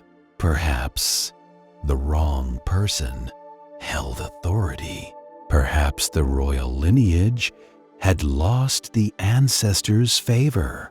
Perhaps leadership needed to pass to someone who could restore proper relationship with the spirit world. This was not mere political theater. The Shona genuinely believed in ancestor communication through spirit mediums. When a respected medium delivered a message criticizing the ruler, this was understood as the ancestors themselves speaking. The ruler could not simply dismiss such criticism as political opposition. That would be dismissing the ancestors, which was spiritually dangerous and politically suicidal. Succession disputes likely intensified during this period. Great Zimbabwe's succession system is not fully understood, but it probably involved some element of selection from within the royal lineage, not automatic primogeniture, but choice among eligible candidates. In prosperous times, consensus might emerge naturally around a strong candidate. In times of crisis, every disappointed candidate and his supporters could argue that the current ruler's failures proved he had lost the ancestors' favor, and that a different leader could restore prosperity. The stone walls, which had been symbols of power and permanence, now became relics of a fading authority. Maintenance declined, not dramatically, but gradually. Small repairs went undone. New construction ceased. The walls still stood, but they no longer grew. This visible stagnation communicated weakness to anyone capable of reading such signs. Population began to decrease. The archaeological evidence suggests this happened gradually, rather than through a single catastrophic event. Some families simply left, seeking better conditions elsewhere. When a household's granary runs empty and prospects for the next harvest look poor, migration becomes attractive. People move to areas with more reliable water, less environmental stress, or growing political centers that offered opportunity. This created a feedback loop. As population declined, Great Zimbabwe's labor force diminished. Fewer people meant less agricultural production, less craft production, less ability to maintain infrastructure. The reduced economic activity further weakened the capital's position. Ambitious individuals who might have migrated to Great Zimbabwe in earlier times, seeking opportunity now went elsewhere, to the emerging northern centers, or simply stayed in their home regions rather than joining a clearly declining capital. The markets became less active. Merchants found fewer buyers for trade goods. Craft specialists found less demand for their products. The economic vitality that had made Great Zimbabwe a magnet for talent and ambition began to dissipate. The city entered a slow spiral where decline fed on itself. Yet, life continued. This was not instant collapse, but gradual transformation. People still rose each morning and ground grain and tended cattle and conducted the daily business of survival. Children were born, marriages were arranged, disputes were settled. The ceremonies continued, the fires burned, and the stone walls still provided shelter. The question facing Great Zimbabwe's rulers during this period was not whether to address the crisis. Everyone recognized the problems, but how? Different factions likely proposed different solutions. Some may have argued for military action to reassert control over breakaway regions and secure resources. Others may have advocated for ritual reforms or new approaches to the ancestors. Still others might have proposed relocating the capital to a more favorable location. Historical evidence suggests that all these strategies were attempted to varying degrees. There is some indication of increased military activity in the late 1300s, though without written records. Reconstructing political events remains speculative. The ritual life of the hill complex appears to have intensified, perhaps reflecting desperate attempts to restore the ancestors' favor. And eventually, as we shall see, relocation did occur. Though whether this was planned strategic move or desperate flight remains debated. The children growing up in Great Zimbabwe during this period experienced a world their grandparents would barely recognize. Their grandparents had known a city at the height of power, with abundant food, active trade, and unquestioned authority. These children knew a city visibly diminishing, where adult conversations featured anxiety about the harvest, about the rains, about where the next meal would come from, about whether to stay or to leave. The stone walls that had defined their city for generations now felt different. Still impressive, still massive, but somehow less protective. The walls could not keep out drought. They could not prevent food shortage. They could not stop people from leaving. Architecture that had symbolized permanence now seemed to emphasize the impermanence of human achievement.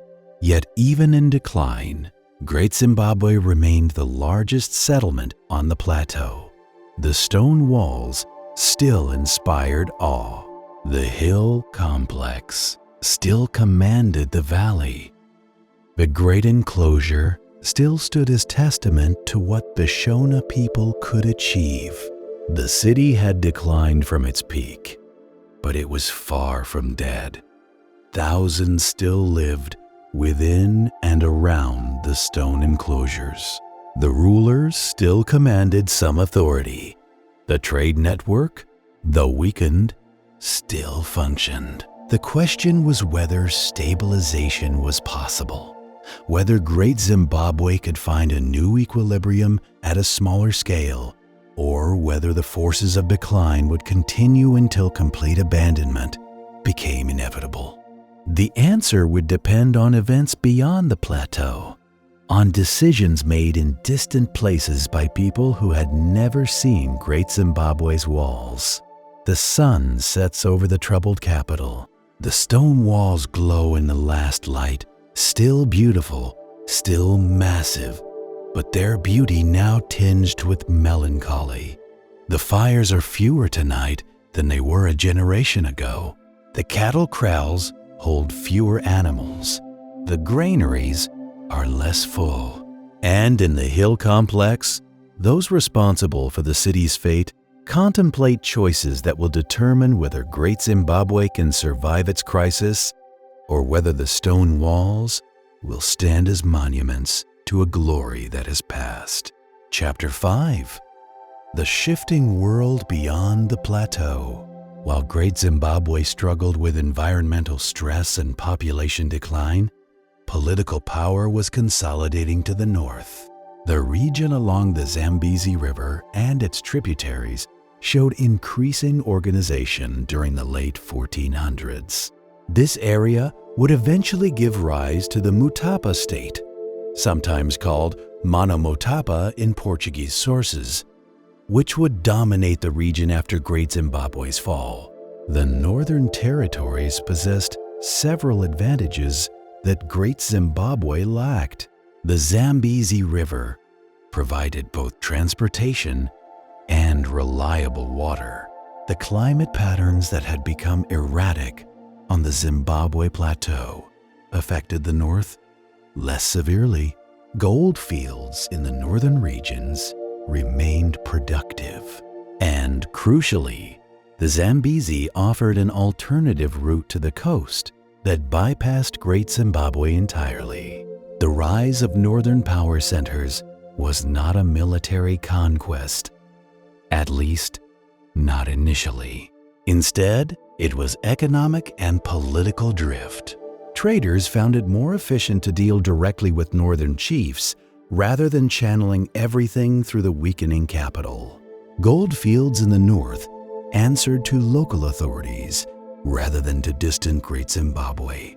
Ambitious individuals migrated northward, seeking opportunity in rising centers rather than remaining in the declining capital.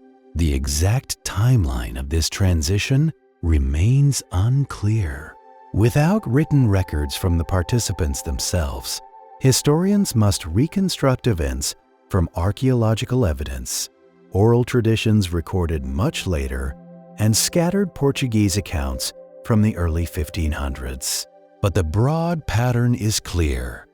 Power shifted from the Zimbabwe Plateau to the Zambezi region during the late 1400s and early 1500s. The leaders of these emerging northern polities likely had connections to Great Zimbabwe. Perhaps they were junior members of royal lineages, regional governors who had achieved semi-independence, or successful traders who had accumulated sufficient wealth to challenge established authority. The fragmentation of Great Zimbabwe's empire did not erase Shona culture or political traditions. It simply redistributed power to new centers operating within the same cultural framework. The Mutapa state, as it developed, borrowed heavily from Great Zimbabwe's model. Stone construction appeared, though never matching Zimbabwe's scale. The rulers claimed similar sacred authority as intermediaries with ancestors. The economy remained based on gold and ivory trade with the coast. The social structures of cattle-based wealth and hierarchical authority persisted. In many ways, the Mutapa represented not a rejection of Great Zimbabwe, but its continuation under new leadership in a new location. This created a legitimacy problem for Great Zimbabwe's rulers. If the northern chiefs successfully claimed to be the true inheritors of Shona kingship traditions, what did that make the authorities still residing in the old capital? Were they the legitimate center holding on to tradition? Or were they the failed dynasty that had lost the ancestors' favor? The Portuguese arrival on the coast in the late 1490s added another variable to an already complex situation. Portuguese traders and missionaries began penetrating the interior by the early 1500s. Their first contacts were with the northern Mutapa state rather than with Great Zimbabwe, which by that time had already been abandoned or was in its final stages of depopulation. The Portuguese accounts from the early 1500s provide some of the first outside written descriptions of the interior kingdoms. These accounts are problematic, filtered through European assumptions, often second-hand or third-hand information, mixing observation with legend. But they offer valuable insights not available from other sources.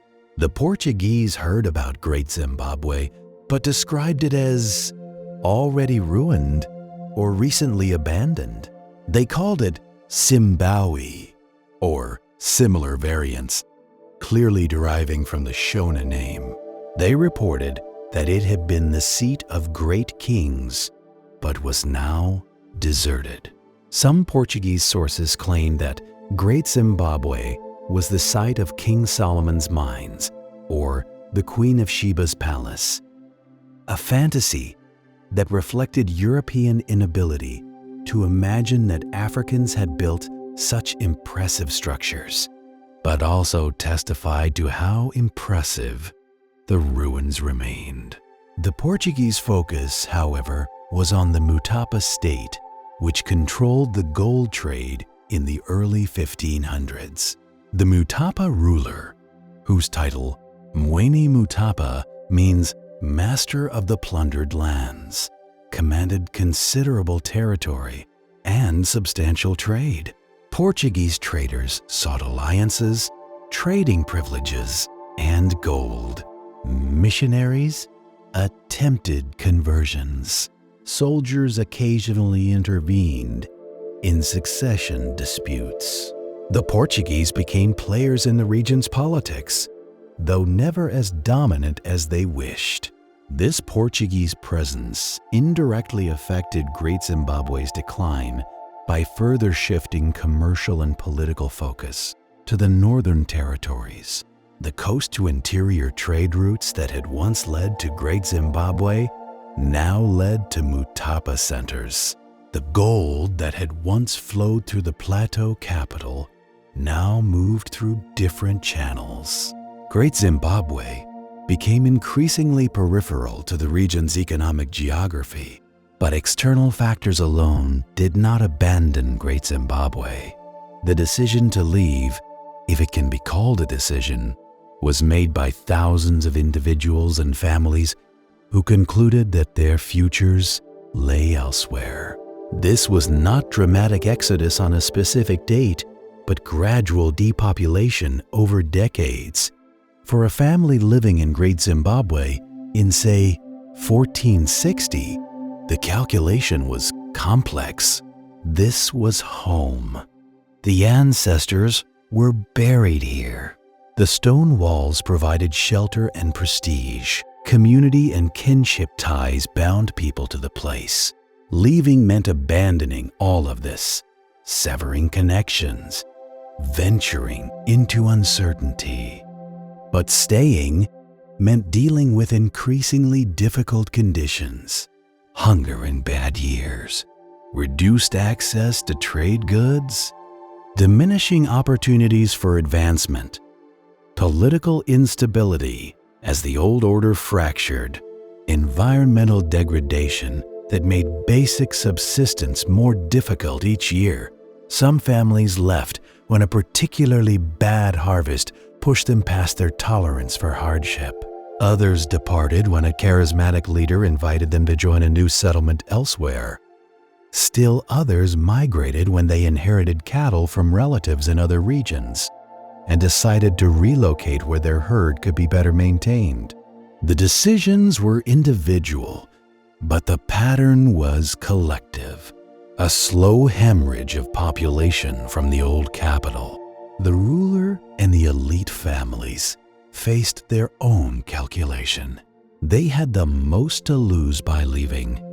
Their status derived specifically from position within Great Zimbabwe's hierarchy. Away from the capital, a Great Zimbabwe noble might be just another regional chief. The sacred sites, the hill complex, the great enclosure, these places held spiritual significance that could not be replicated elsewhere. Yet even the elite eventually concluded that the old center could not be maintained. Perhaps the final rulers of Great Zimbabwe did not see themselves as abandoning the capital, but as temporarily relocating, planning to return when conditions improved.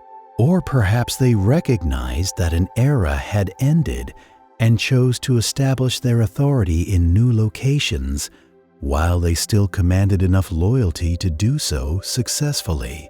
The oral traditions of the Shona people preserve fragments of this transition. Different versions emphasize different factors. Some focus on drought and famine, others on political succession disputes, still others on prophetic dreams or ancestral communications directing the people to move. These various accounts need not be contradictory. Multiple factors probably operated simultaneously, and different groups experienced the transition differently. One tradition describes the last Mambo, the ruler of Great Zimbabwe, being told by the ancestors to leave, that the place had lost its sacred favor. Another tradition suggests that junior members of the royal lineage established themselves in new territories and eventually became more powerful than the old capital, drawing people away through opportunity rather than coercion. A third tradition mentions cattle disease that decimated the herds on which wealth depended. All these factors, environmental stress, political fragmentation, economic reorientation, individual decisions to seek better opportunities, wove together to empty Great Zimbabwe. There was no conquest, no fire, no plague, just the slow draining away of the population that gave the place life. By the early 1500s, Great Zimbabwe was either completely abandoned or reduced to a small remnant population. The exact date of final abandonment cannot be determined. There was no moment when the last person left and closed the door behind them. Instead, the city faded like a sunset, the light diminishing gradually until only darkness remained. The stone walls stood empty. The hill complex, which had hosted sacred fires and royal councils for 3 centuries, fell silent. The great enclosure, which had sheltered royal wives and symbolized the dynasty's power, held only echoes and wind. The elaborate stone walls, which had required millions of person-hours to construct, now served no purpose but to mark where a great city had once thrived. Vegetation began its slow reclamation. Grass pushed through the soil of abandoned courtyards. Trees took root in crevices. Vines crept up the stone walls. The cattle kraals held no cattle. The granaries stored no grain. The markets conducted no commerce. The children who had played in the shadows of the walls grew up elsewhere, in new communities, building new lives in places their grandparents had never seen. Great Zimbabwe had not been destroyed.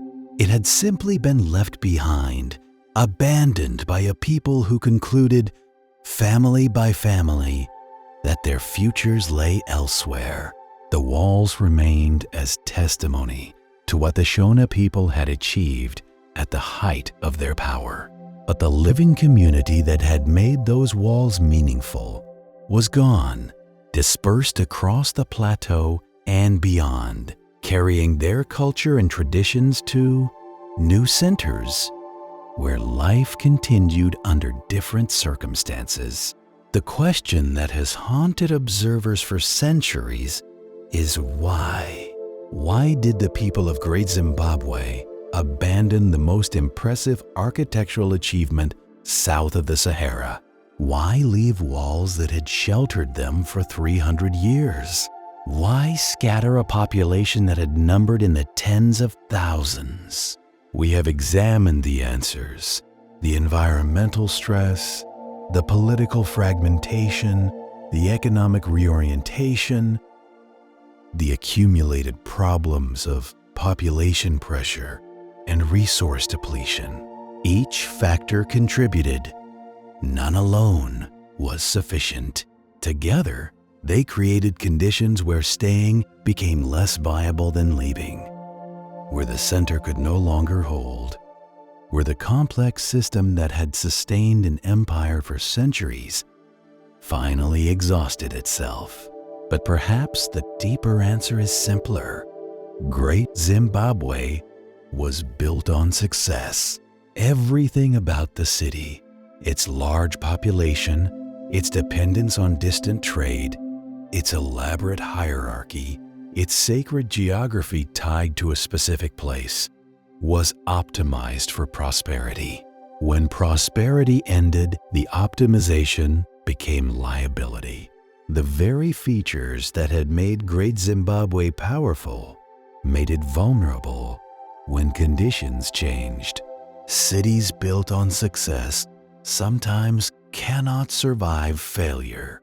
The walls that symbolized permanence could not prevent impermanence. The sacred fires that had burned for generations could not prevent the ancestors' blessing from withdrawing, or, perhaps more accurately, could not prevent the living community from concluding that the blessing had withdrawn, and the stone that had been carefully fitted together to create monuments of power now stood empty, waiting for centuries to pass before new people would arrive and puzzle over the ruins. The sun sets over the empty plateau. The stone walls catch the last light, glowing briefly golden before fading to gray. No fires burn tonight in the city. No voices echo through the corridors. The wind moves through empty spaces, carrying no messages, marking no human purpose. The stones, being only stones, notice nothing. They simply stand, weathering slowly under sun and rain, as the years accumulate into decades, and the decades into centuries, and the story of Great Zimbabwe transforms from living memory to oral tradition to archaeological mystery. And in that transformation lies both loss and preservation. The living city died, but the stones remained, and with them, testimony to what was achieved here by people whose names we will never know, whose individual stories are lost, but whose collective accomplishment stands visible still, even in ruins, perhaps especially in ruins. Magnificent. Chapter 6. The Ruins and the Silence. 200 years pass. Then 300. The walls stand while generations come and go across the plateau. The Shona people know of the ruins. Some groups maintain oral traditions connecting them to the site. Others preserve memories of why the ancestors left. But the ruins themselves remain largely undisturbed. This is a place of spirits now, perhaps not entirely safe for casual habitation, certainly marked as belonging to the past rather than the present. The Mutapa state rose, flourished, and eventually fragmented under pressure from Portuguese interference and internal succession disputes. The Rosvi kingdom emerged in the late 1600s, controlling much of the plateau and maintaining some of the cultural traditions that had been born at Great Zimbabwe. Stone walls continue to be built in the Zimbabwe style, though never matching the original scale. The architectural tradition persisted, even as the original center faded into legend. European knowledge of Great Zimbabwe's existence remained vague throughout the 1600s and 1700s. Portuguese maps and documents mentioned ruins in the interior, sometimes with fantastical claims about gold and ancient civilizations. But European penetration of the African interior proceeded slowly. The coast was accessible, profitable, and relatively safe. The interior remained dangerous, disease-ridden, and controlled by African kingdoms that had no interest in European colonization. The stone walls waited in their valley, slowly weathering. Occasionally, local people would use the site for shelter or ceremonies. Cattle herders might drive their animals through the ancient enclosures, but there was no permanent reoccupation, no rebuilding. The place retained its character as ruins, powerful in their emptiness, mysterious in their silence. The 1800s brought accelerating European interest in African geography. Explorers, missionaries, traders, and eventually colonizers penetrated deeper into the continent. The scramble for Africa, the rapid colonization of the continent by European powers, transformed political geography. By 1890, the region containing Great Zimbabwe had come under the control of Cecil Rhodes's British South Africa Company. Rhodes himself never visited Great Zimbabwe, but the ruins fascinated him. Here was evidence of impressive architecture in the African interior, precisely the kind of evidence that could support claims that the region possessed resources worth exploiting and had historical connections to civilized peoples. Rhodes promoted the idea that Great Zimbabwe must have been built by ancient non-African civilizations, perhaps Phoenicians or Arabs, or even the biblical Ophir where King Solomon's gold supposedly originated. This was not accidental misinterpretation. It was deliberate political use of archaeological evidence to justify colonialism. If Africans had not built Great Zimbabwe, if instead it was the work of ancient Mediterranean civilizations or Middle Eastern traders, then European colonization could be framed as reclaiming or continuing a non-African historical tradition rather than as conquest of indigenous peoples. The first European to properly examine and document Great Zimbabwe was Karl Mach, a German explorer who reached the site in 1871. Mach was trained in geography and geology, but approached the ruins with preconceptions shaped by European racial assumptions. He concluded that Great Zimbabwe was the palace of the Queen of Sheba, built by Phoenician craftsmen using techniques imported from the Middle East.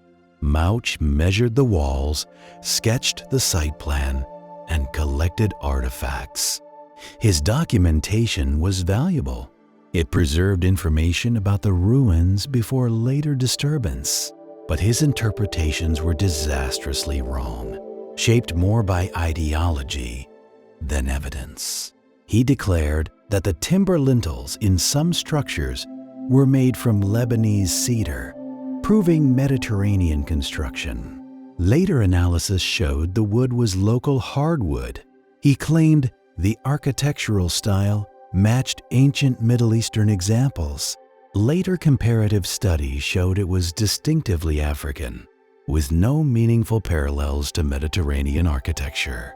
But Mach's conclusions were exactly what European colonial interests wanted to hear. His reports circulated widely. The myth that Great Zimbabwe was built by ancient non-African civilizations became received wisdom in European circles. This fantasy would persist for decades, defended against mounting archaeological evidence to the contrary. The British South Africa Company sponsored additional investigations in the 1890s. Theodore Bent, a British archaeologist, conducted excavations in 1891.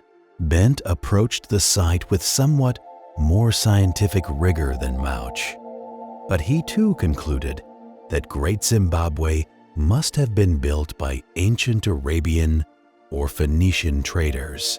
He noted architectural features that seemed to him to have Middle Eastern parallels. He collected artifacts and sent them to museums in Britain. His conclusion: Great Zimbabwe represented an ancient outpost of Mediterranean or Middle Eastern civilization in southern Africa. The damage inflicted by these early investigations went beyond false conclusions. Bent's excavations were destructive by modern standards. He dug trenches through archaeological deposits without proper recording, discarding or scattering material he deemed unimportant. Artifact hunters and treasure seekers followed, tearing apart portions of the site in search of gold that colonial mythology insisted must be hidden somewhere in the ruins. The colonial government of Southern Rhodesia, as the region was now called, named after Cecil Rhodes, actively promoted the non-African origin myth. School textbooks taught that Great Zimbabwe was built by ancient Mediterranean civilizations. Tourist materials repeated this claim. Official publications presented it as established fact. Anyone who suggested that the Shona people themselves had built Great Zimbabwe faced ridicule or official suppression. In 1905, David Randall McIver, a professional archaeologist trained in modern scientific methods, conducted careful excavations at Great Zimbabwe. His findings definitively established that the site was of African origin, probably built between the 11th and 15th centuries by ancestors of the Shona people. The artifacts he recovered were African in style. The construction techniques matched other known African stone buildings. The radiocarbon dates placed construction firmly in the medieval period, far too late for any connection to ancient Mediterranean civilizations. Randall McIver published his results in 1906. The colonial authorities and settler population reacted with hostility. His conclusions threatened the ideological framework that justified European colonization. If Africans had built Great Zimbabwe, if they had created an impressive civilization without European or Mediterranean influence, then the racist assumptions underlying colonialism were called into question. The Rhodesian government suppressed Randall McIver's findings. His report was kept out of schools and libraries. Scientists who agreed with his conclusions found their work ignored or attacked. The official position remained that Great Zimbabwe was built by non-Africans, despite mounting archaeological evidence to the contrary. In 1929, Gertrude Caton Thompson, a distinguished British archaeologist, conducted exhaustive excavations and surveys at Great Zimbabwe. Her work was meticulous and comprehensive. She examined every structure, documented construction sequences, analyzed artifacts using the most advanced methods available, and consulted with experts in African archaeology. Her conclusion was unambiguous. Great Zimbabwe was built by African people, specifically the ancestors of the Shona. During the medieval period, there was no evidence whatsoever for Mediterranean, Middle Eastern, or any other non-African involvement. Caton Thompson presented her findings in 1931. The archaeological community accepted her work as definitive, but the Rhodesian government continued to suppress these findings within its own territory. Official tourist materials still claimed ancient Phoenician construction. School textbooks still taught the Mediterranean origin myth. The government even commissioned reports attempting to refute the African origin conclusion, though these reports lacked credible archaeological foundation. This was not mere academic stubbornness. The stakes were explicitly political. If Great Zimbabwe was acknowledged as an African achievement, it undermined the entire ideological structure of colonial rule. White supremacy depended on the claim that Africans were incapable of civilization, that European colonization was necessary to bring progress to a primitive people. Great Zimbabwe proved that Africans had created impressive civilizations independently. This truth was intolerable to colonial authorities. The suppression continued through the 1930s, 40s, and 50s. Meanwhile, professional archaeology accumulated overwhelming evidence for Great Zimbabwe's African origin and medieval date.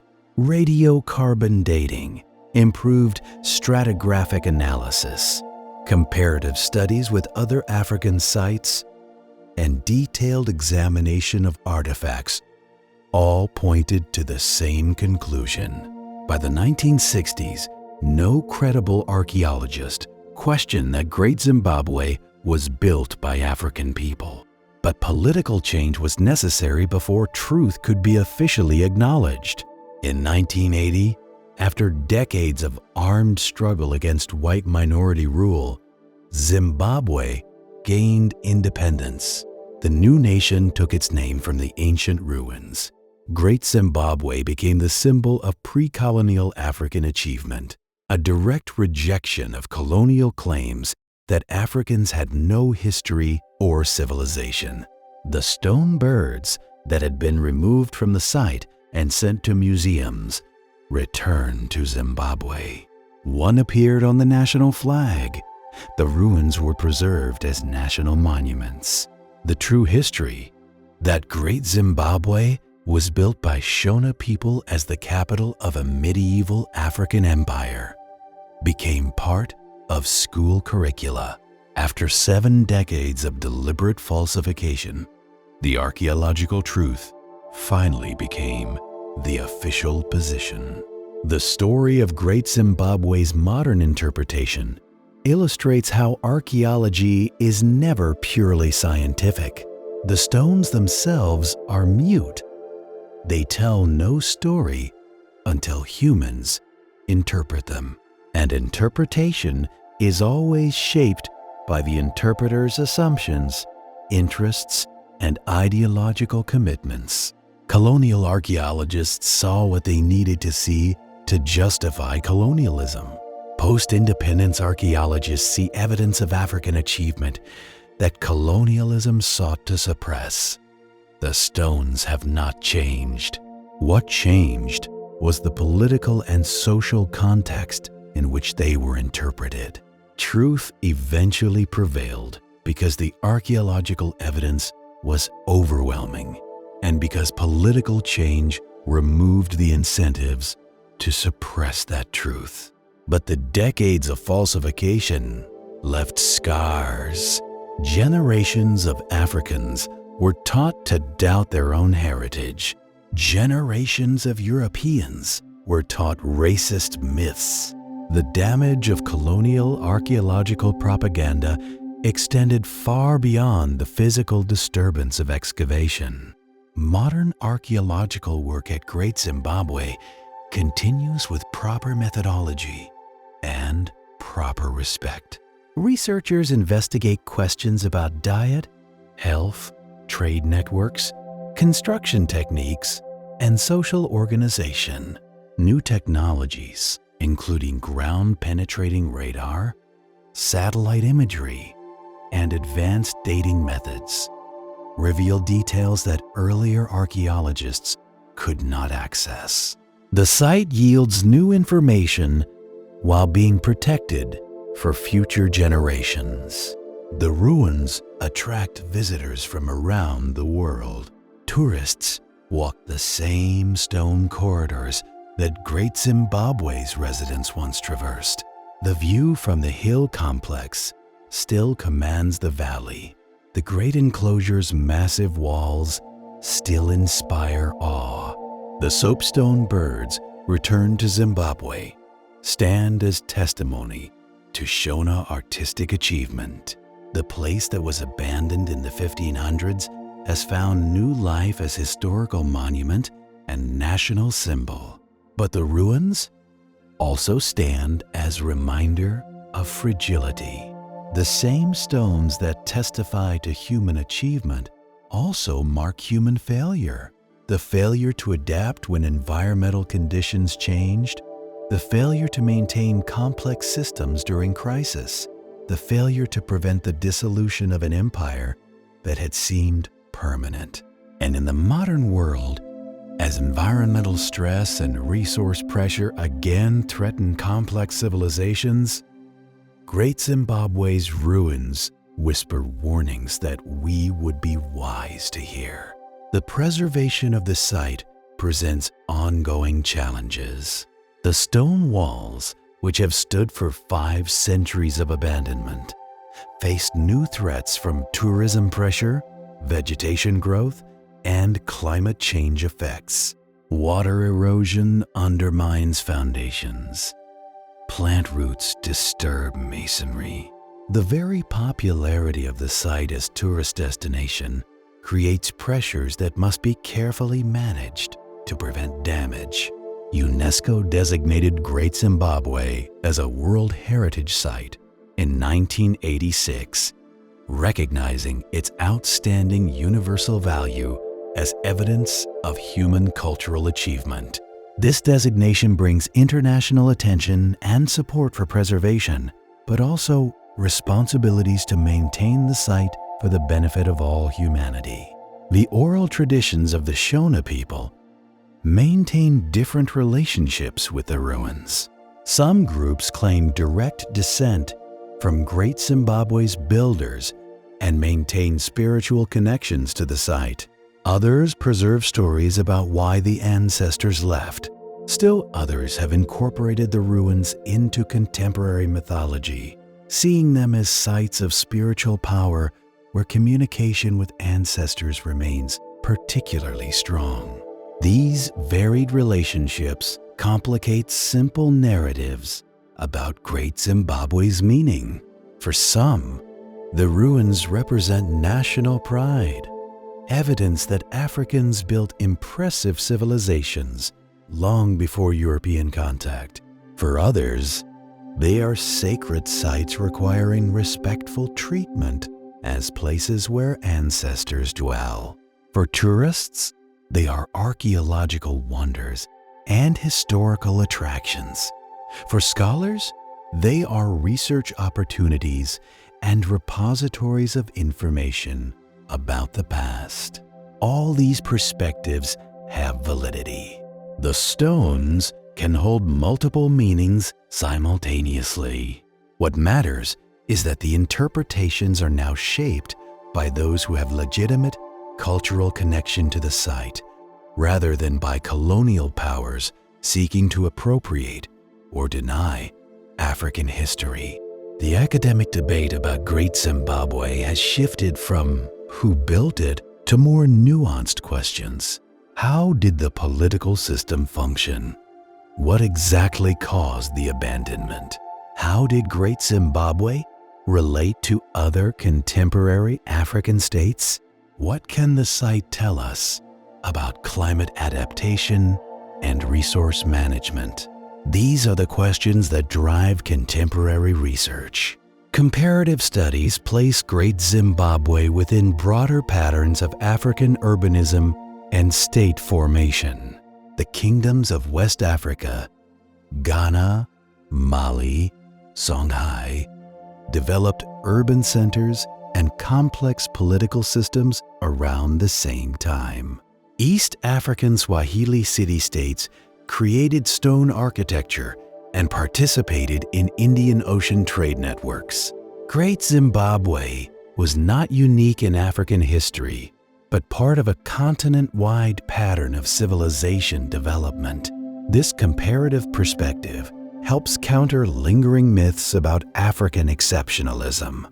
Great Zimbabwe was neither mysteriously advanced beyond African capabilities nor particularly unusual in African context. It was an African civilization that followed patterns common to state formation worldwide: urbanization, monumental architecture, trade network participation, hierarchical social organization, and eventually decline when environmental and political conditions shifted. The lessons of Great Zimbabwe extend beyond African history. The ruins illustrate universal patterns: how environmental stress interacts with political stability, how resource depletion undermines sustainability, how systems optimized for prosperity become vulnerable during crisis, how even impressive civilizations can fragment when conditions change. These lessons have relevance for contemporary societies facing climate change, resource pressure, and complex system vulnerabilities. Modern Zimbabwe faces its own challenges: political instability, economic difficulty, environmental stress, and social change. The ruins of Great Zimbabwe stand as both inspiration and warning. They demonstrate what the Shona people achieved at their height. They also remind that even great achievements can end when systems fail. The site has become contested political ground at times, different political factions claim symbolic ownership of Great Zimbabwe's legacy. Debates about national identity, about the relationship between past and present, about who has the right to interpret history. All these play out with Great Zimbabwe as backdrop. But beyond political contestation, the ruins maintain a quieter significance. They are a place where the past remains physically present. Walk through those stone corridors, and you walk where thousands walked 500 years ago. Touch those granite blocks, and you touch what human hands shaped with patience and skill. Stand in the great enclosure, and you stand in space that meant something profound to people whose individual names are lost, but whose collective achievement endures. This is the paradox of ruins. They mark death, the death of a city, the end of an empire, the abandonment of once vital spaces, but they also preserve life in a sense. The stones carry information. The site tells stories. The physical presence of Great Zimbabwe keeps the past accessible in ways that purely written or oral history cannot match. Archaeologists will continue studying the site for generations. New questions will emerge. New technologies will reveal new details. The stones will yield information slowly, requiring patient interpretation and careful analysis. But they will continue yielding information as long as the stones stand and humans remain curious about the past. The vegetation that grows among the ruins now is managed, not eliminated entirely, which would be impossible and perhaps undesirable, but controlled to prevent damage while allowing the site to retain its character as ruins partially reclaimed by nature. This balance between preservation and naturalness reflects larger questions about how to treat archaeological sites. Should they be restored to imagined former glory? Maintained as ruins? Allowed to decay naturally? These questions have no simple answers. Great Zimbabwe has been preserved as ruins rather than restored.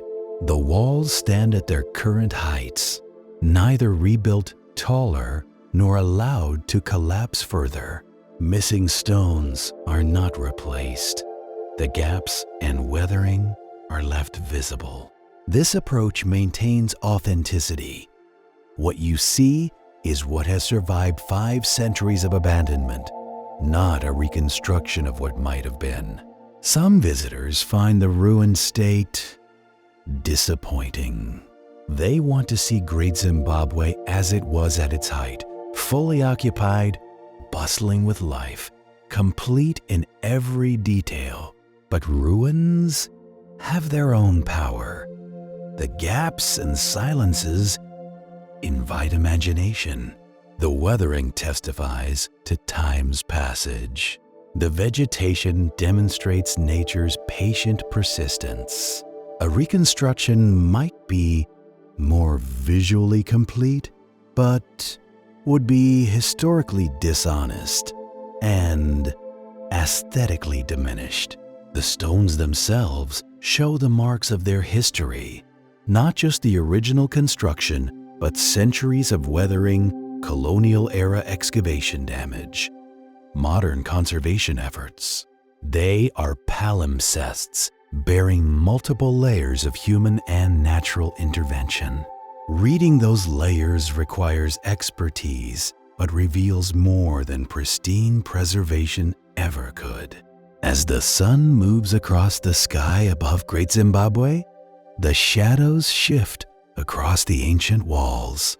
This daily pattern has repeated for 500 years since the last inhabitants departed. The sun does not care about human history. It rises and sets with indifferent regularity illuminating ruins and cities with equal disinterest. But humans care. We return to places like Great Zimbabwe because they connect us to our past, not just the past of the Shona people specifically, though that is important, but the human past more broadly. The ruins testify to universal human impulses, the desire to build, to create permanence, to leave marks that outlast individual lives. Great Zimbabwe succeeded in this ambition. The builders are gone, their names forgotten, their individual stories lost. But their stones remain. The walls still rise against the sky. The hill complex still commands the valley. The great enclosure still demonstrates architectural mastery. In this sense, the builders achieved immortality, not personal, but collective. Their civilization died, but their achievement endures. This is cold comfort. Perhaps the people who built these walls wanted prosperity for themselves and their descendants, not admiration from tourists and archaeologists 5 centuries later. They wanted their city to thrive, not to become ruins. But history respects neither human desires nor human intentions. We receive from the past what survives, not what was meant to survive. And what has survived at Great Zimbabwe carries value beyond the builder's intentions. The ruins teach us about African history, about state formation, about architecture, about trade networks, about environmental adaptation and failure. They remind us that civilizations are never permanent, that what seems solid can dissolve, that success plants the seeds of vulnerability. In the modern world, where climate change threatens established patterns, where resource depletion pressures complex systems, where political stability seems increasingly fragile, Great Zimbabwe's ruins speak with particular urgency. We face challenges not identical to those that emptied the stone city, but disturbingly analogous. Environmental stress, resource competition, complex interdependencies that create systemic vulnerability. The question is whether we will learn from Great Zimbabwe's example or repeat its fate on a larger scale. The stones offer no simple answers. They stand as evidence that civilizations can collapse, that abandonment is possible, that what seems permanent can end. But they also testify that human achievement is real, that civilization is possible, that people can build things that outlast their own societies. Both lessons matter. As darkness falls over the plateau, the ruins fade into shadow. The tourists have departed. The archaeologists have packed their equipment. The site becomes again what it has been for most of 5 centuries. Empty stone walls under African sky, weathering slowly, holding their secrets, waiting for dawn. Chapter 7: Legacy and Memory. The question we began with, why did the people of Great Zimbabwe abandon their city, has been answered not with a single cause, but with a web of interacting factors. Environmental stress, climate variability, resource depletion, political fragmentation, economic reorientation, individual choices to seek better opportunities. The systems that sustained prosperity could not adapt when conditions changed. But perhaps equally important is what the question reveals about us. We ask why because we need to understand how civilizations fail.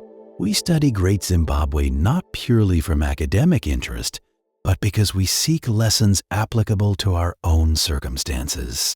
The ruins become a mirror in which we see our own vulnerabilities reflected. The Shona people who left Great Zimbabwe did not disappear. They dispersed across the plateau and beyond, carrying their culture and traditions to new centers. The Mutapa kingdom, the Razvai state, and other polities continued Shona civilization in different locations. The abandonment of Great Zimbabwe was not the end of the Shona people, but a transformation of their political geography. This continuity matters. The ruins mark an ending, but not the ending. Culture persists through political change. People adapt when systems fail. The story of Great Zimbabwe is not ultimately about death, but about transformation. Painful, costly transformation, but transformation nonetheless. Modern descendants of the people who built Great Zimbabwe live throughout Zimbabwe and neighboring countries. Some maintain explicit traditions connecting them to the site. Others have no specific memory of Great Zimbabwe, but participate in the same cultural traditions that produced it. The civilization that created those stone walls continues in modified form, having survived colonialism, having reclaimed its history, having incorporated the ruins into modern national identity. The stone walls have become symbols carrying multiple meanings. For Zimbabwe as a nation, they represent pre-colonial achievement, evidence that African civilizations created impressive works long before European colonization. For scholars, they are data sources revealing information about medieval African societies. For the global community, they stand as World Heritage, reminding us that human cultural achievement takes many forms across many places. But the walls are also warnings. They stand empty because a complex system failed. The civilization that built them could not adapt when environmental and economic conditions shifted. This failure was not inevitable. Different choices might have produced different outcomes. But the choices that were made, shaped by the constraints and assumptions of the time, led to abandonment. What choices might have changed the outcome? This is the eternal historical question, unanswerable with certainty, but worth contemplating. Could Great Zimbabwe have survived if its rulers had relocated earlier, before crisis became catastrophic?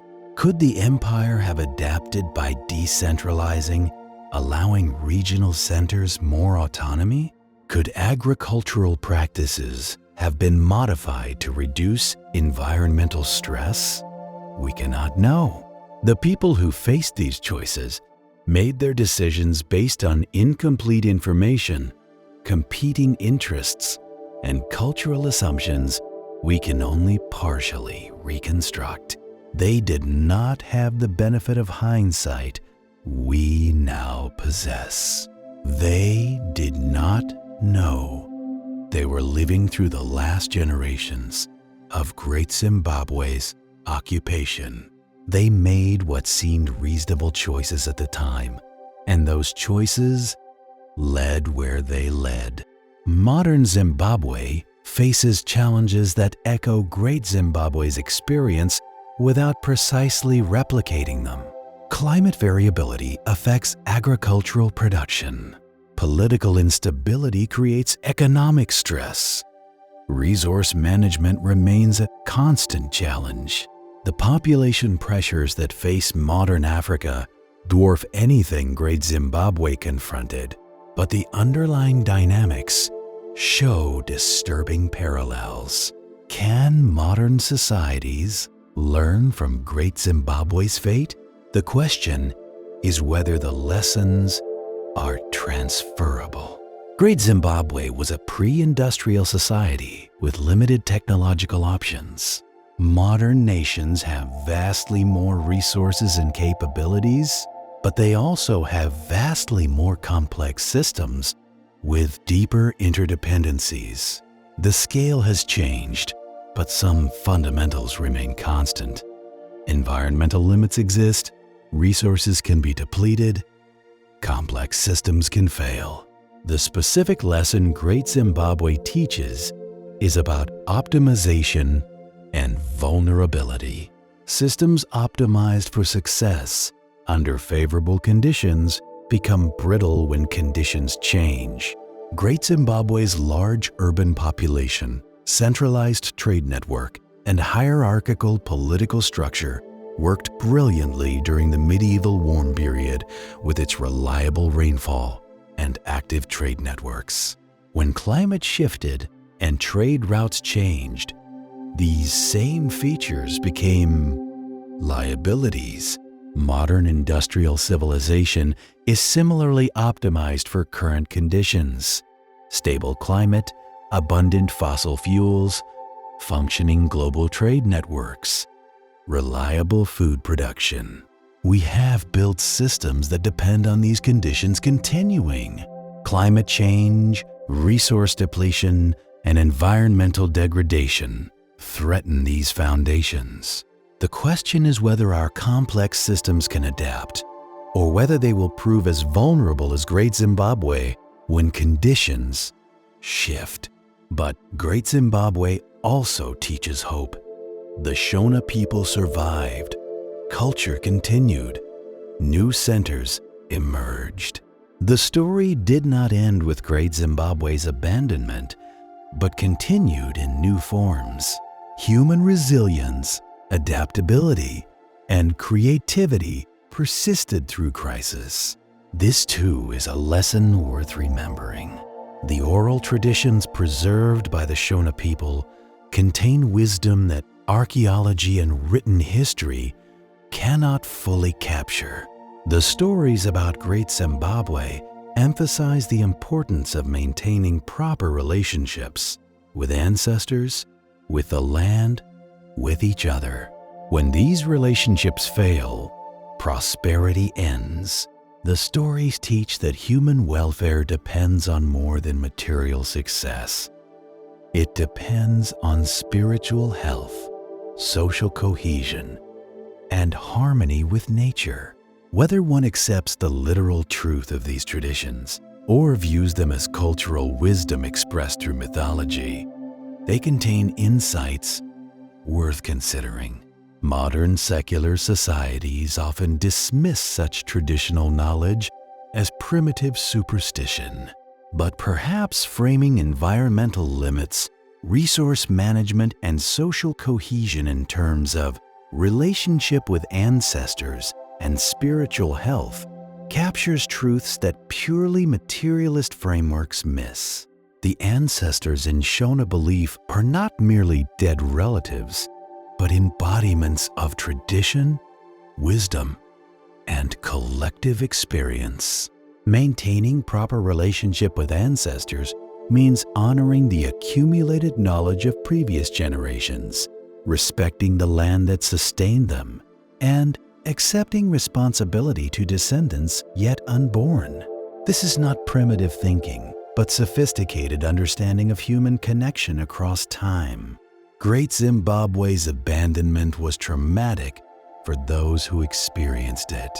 The decision to leave home, to abandon the stone walls that sheltered one's family for generations, to walk away from the burial places of ancestors, this was profound loss. The oral traditions preserve hints of this trauma in stories about the leaving, about the sorrow of departure, about looking back at the stone walls receding in the distance. But trauma is not the end. The refugees from Great Zimbabwe rebuilt their lives elsewhere. They carried with them the skills, knowledge, and cultural traditions that had made them successful. They adapted to new circumstances. They created new centers that, while never quite matching Great Zimbabwe's scale, continued the civilization's achievements. This resilience deserves recognition.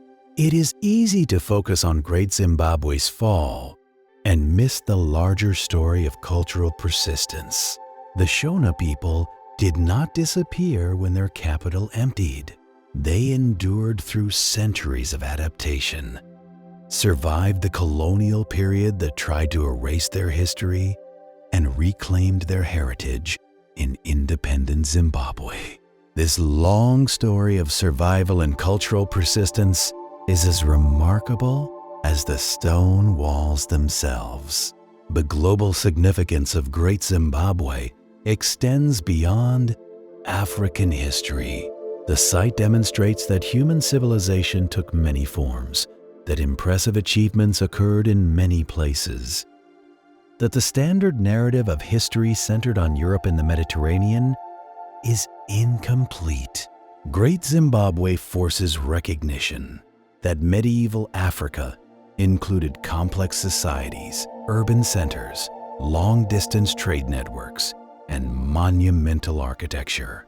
This matters not just for historical accuracy, but for contemporary understanding.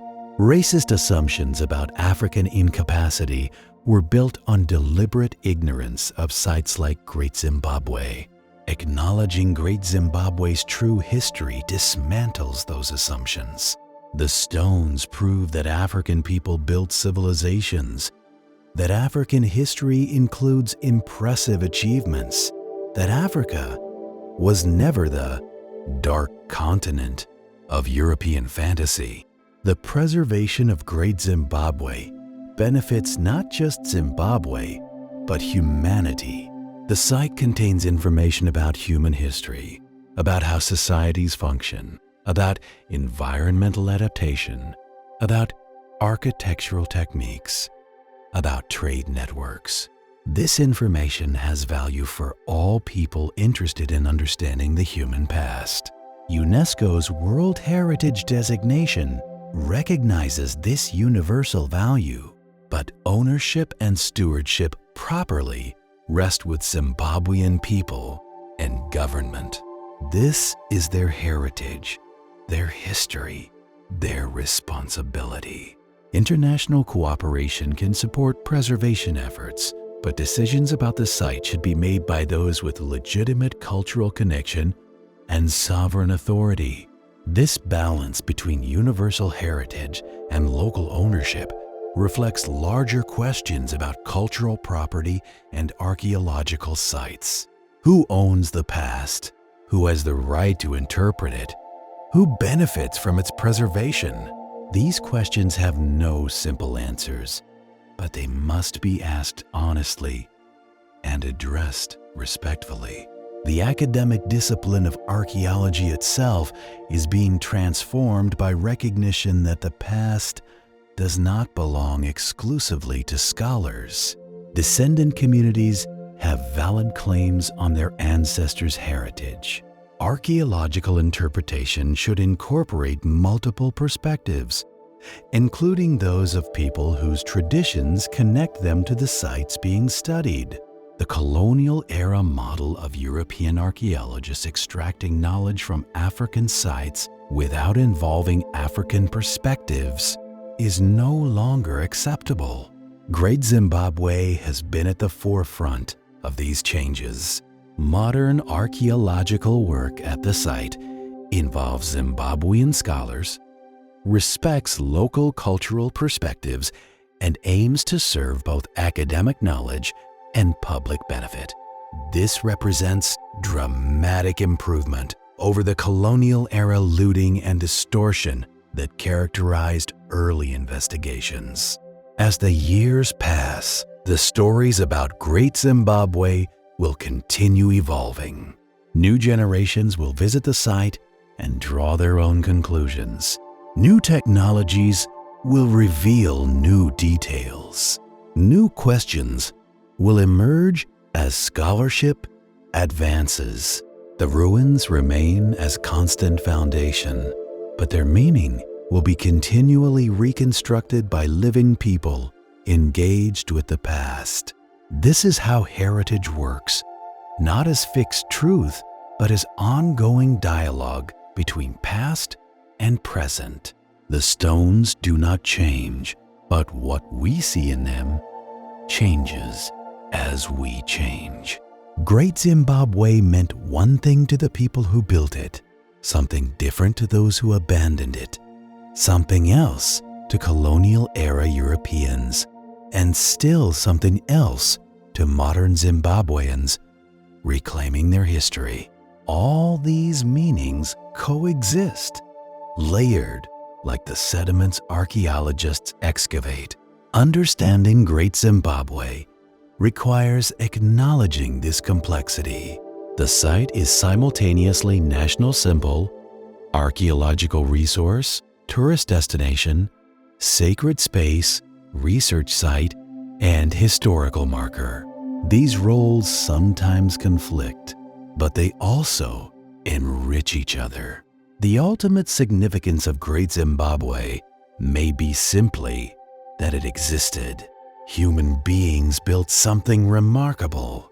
They created a city, an empire, a culture that thrived for 3 centuries. When conditions changed, the system failed and the people moved on. But the stones remained. And those stones prove that the Shona people, without outside assistance, created impressive civilization. This proof matters. It counters racist lies. It reclaims history that was stolen by colonialism. It demonstrates African agency and achievement.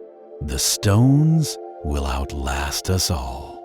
Long after current controversies are forgotten, after today's nations have transformed into tomorrow's history, after we too have become ancestors, the walls of Great Zimbabwe will still stand, weathering slowly, yielding information to whoever cares to study them, testifying to what was achieved here by people whose names we do not know, but whose work we can still see. This is the paradox of ruins. They mark endings but create strange permanence. The living city died, but the dead stone endures. Great Zimbabwe lives more intensely as ruins than it ever could have as rebuilt reconstruction.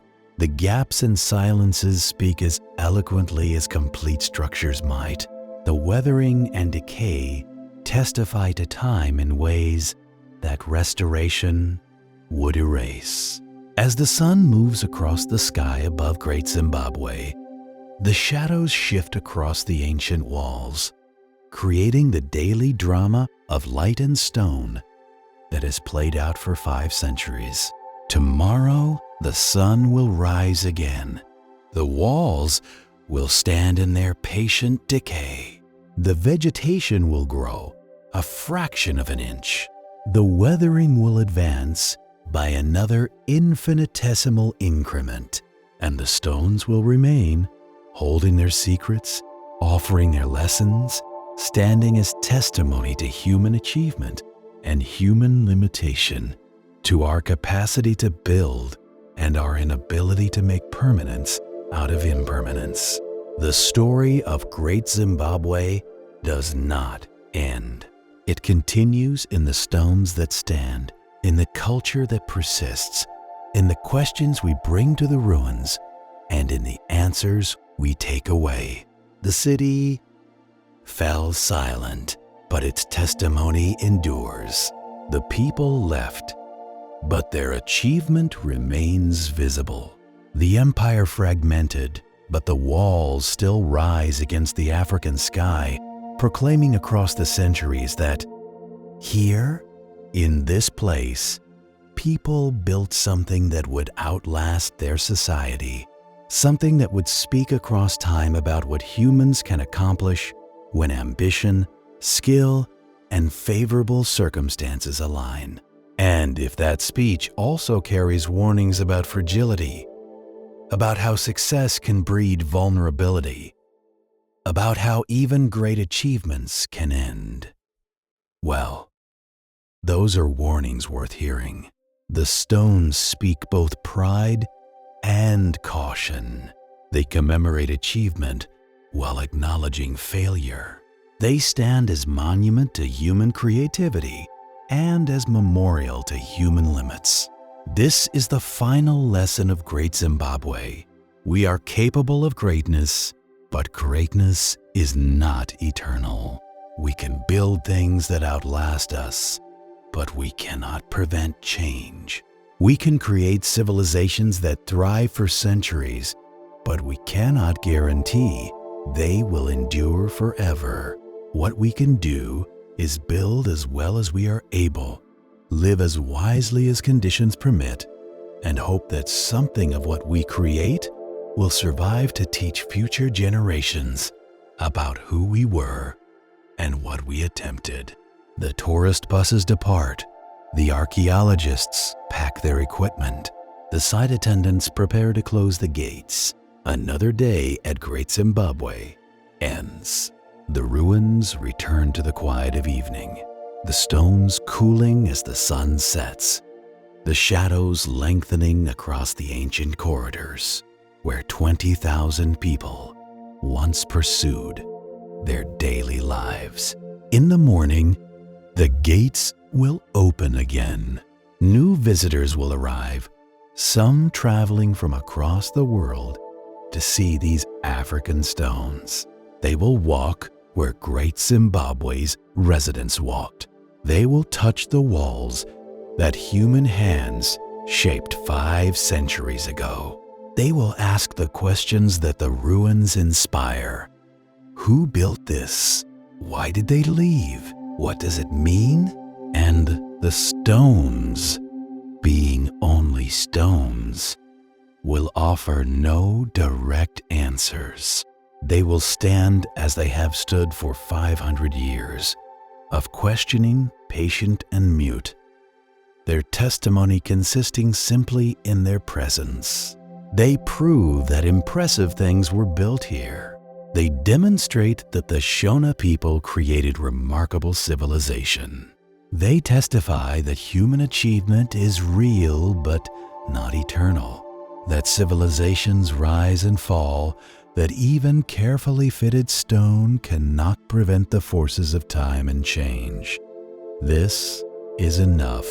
The stones need not speak in words to teach their lessons. Their presence is their message, their survival is their testimony, and their silent dignity, standing weathered but undefeated across the centuries, speaks eloquently about human persistence, about the desire to create something lasting, about the bittersweet reality that what we build outlasts us, but not forever, enduring for a time before it too returns to earth. The last light fades from the walls. The stars emerge in the African sky, the same stars that looked down on Great Zimbabwe at its height, that witnessed its abandonment, that will continue shining long after these stones have weathered to nothing. The night settles. The silence deepens. And in that silence, perhaps those patient enough to listen can hear what the stones have been saying all along. We were built by human hands. We sheltered a civilization. We witnessed its glory and its end. We remain as testimony that both the achievement and the ending were real. Remember us. Learn from us.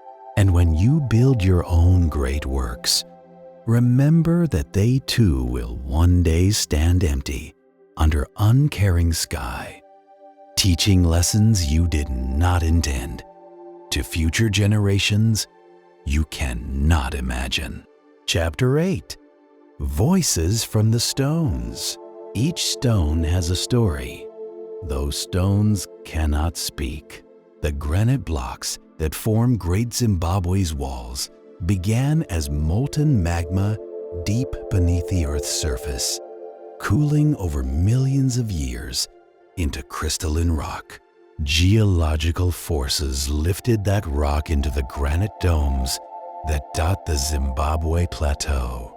Weathering fractured the surfaces into the natural exfoliation that provided building material. Human hands selected each block, tested its soundness, positioned it carefully into walls that would stand for centuries. The stones are both natural and cultural. Nature providing the material, humans giving it purpose and form. This partnership between geology and human intention created something that outlasted the civilization that shaped it. The granite cares nothing for human purposes. It existed long before Great Zimbabwe and will exist long after, but for a time. Human meaning was impressed upon stone, and that meaning persists in the form of walls that still stand. If we could read the stones as text, what would they tell us? The tool marks preserve evidence of how they were shaped, not with metal tools, which leave different signatures, but with other stones used as hammers and wedges. The weathering patterns reveal 5 centuries of exposure to sun, rain, wind, and temperature variation. The lichen growing in crevices tells of biological colonization, of life finding purchase even on bare rock. The subtle shifting of some blocks reveals the slow work of plant roots and gravity. These physical stories are legible to those trained to read them. An archaeologist examining a wall can determine construction sequence. Which parts were built first? Where modifications occurred? How techniques evolved over time. A geologist can identify the specific sources of different stones, tracing them to particular exposures on particular granite domes. A conservator can assess the current condition and predict future deterioration. But beyond these physical readings, the stones carry meanings that cannot be measured with instruments or analyzed in laboratories. They carry the meaning that people bring to them, meanings that change over time, that reflect the concerns and assumptions of those who contemplate the ruins. For the people who built Great Zimbabwe, these stones represented achievement, authority, permanence. The labor of construction bound communities together. The completed walls demonstrated power and organization. The enclosures created sacred and political spaces where important business was conducted. The stones were functional architecture, serving practical and symbolic purposes. For those who abandoned the city, the stones represented what was being left behind.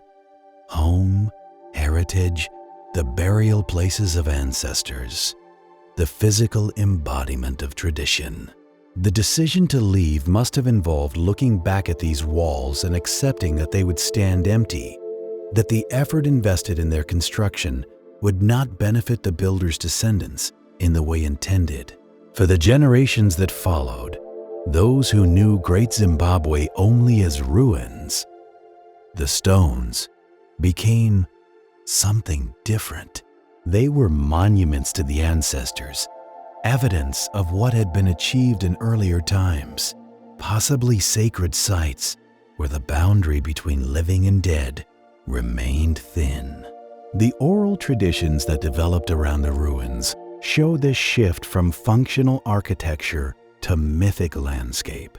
For European colonizers, the stones became evidence to be claimed or denied, proof that non-Africans had built impressive structures in Africa, or alternatively, proof that had to be suppressed when it contradicted racist assumptions. The colonial era struggle over Great Zimbabwe's interpretation was never about the stones themselves, but about what they meant for European justification of imperial domination. For independent Zimbabwe, the stones became symbol of pre-colonial achievement, evidence contradicting colonial propaganda, foundation for national identity rooted in African rather than European history. The Zimbabwe bird from Great Zimbabwe adorns the national flag.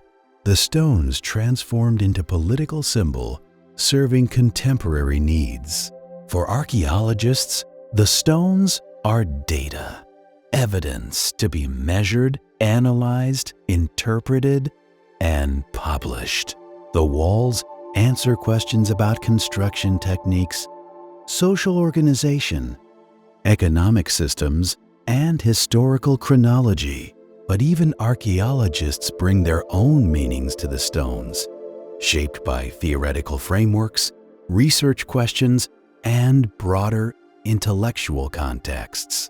For tourists, the stones provide aesthetic experience, historical education, and perhaps spiritual or emotional response to ruins that testify to time's passage and civilization's impermanence.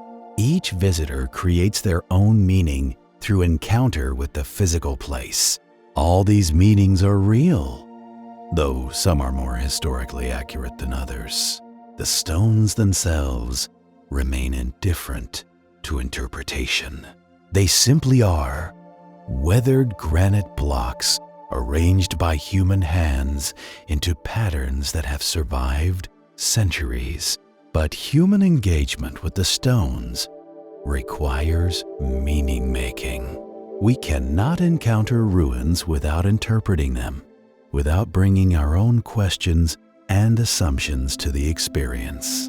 The question of what Great Zimbabwe means has no single answer, or rather, it has many answers, and which answer matters depends on who is asking and why. This is not relativism that claims all interpretations are equally valid. Some interpretations are demonstrably false. Great Zimbabwe was not built by ancient Phoenicians, despite colonial-era claims, but within the range of historically supportable interpretations, multiple meanings coexist. The stones can simultaneously be national symbol, archaeological site, tourist destination, sacred space, and educational resource. These roles sometimes create tensions. Tourism pressure can threaten preservation, while restricting access for preservation can limit educational and cultural benefits. Managing these competing interests requires balancing multiple legitimate claims on the site. What unites these diverse meanings is the physical presence of the stones themselves.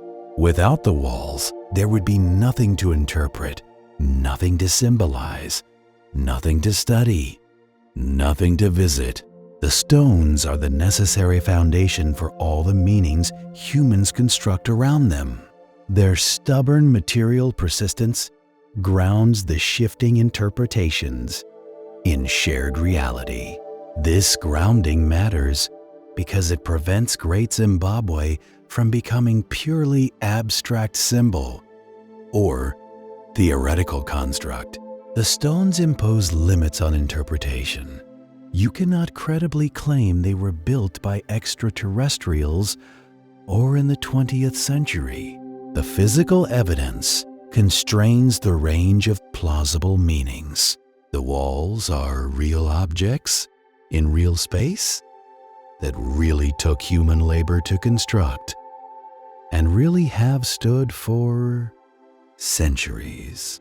The oral traditions preserved by Shona people add layers of meaning that written history and archaeology cannot fully capture. These traditions speak of why the ancestors left Great Zimbabwe, how the decision was made, what signs indicated it was time to depart. Different lineages preserve different versions, suggesting multiple perspectives on the same events or genuine differences in how various groups experienced the transition. One tradition describes a ruler who dreamed that the ancestors commanded him to leave, that the place had lost its blessing. Another speaks of increasing hunger and cattle death that made staying untenable. Yet another mentions political rivalries that fragmented the kingdom. These versions need not be contradictory. Dreams, hunger, and political conflict could all have been part of the complex reality of Great Zimbabwe's abandonment. The traditions also preserve knowledge about ritual practices associated with Great Zimbabwe. Some groups maintain that certain ceremonies should still be performed at the site, that the stones retain sacred power connecting living people to the ancestors who built and inhabited the city. This perspective treats Great Zimbabwe not as dead ruins, but as living sacred landscape where spiritual forces remain active. Western academic culture often dismisses such beliefs as superstition or folklore, lacking evidential foundation. But oral traditions preserve information that archaeological evidence cannot reveal. The emotional and spiritual dimensions of historical experience, the subjective meanings that people assign to events, the cultural frameworks within which decisions were made. Modern Shona culture maintains complex relationship with Great Zimbabwe. For some, it represents glorious past that contemporary political and economic difficulties make more appealing by contrast.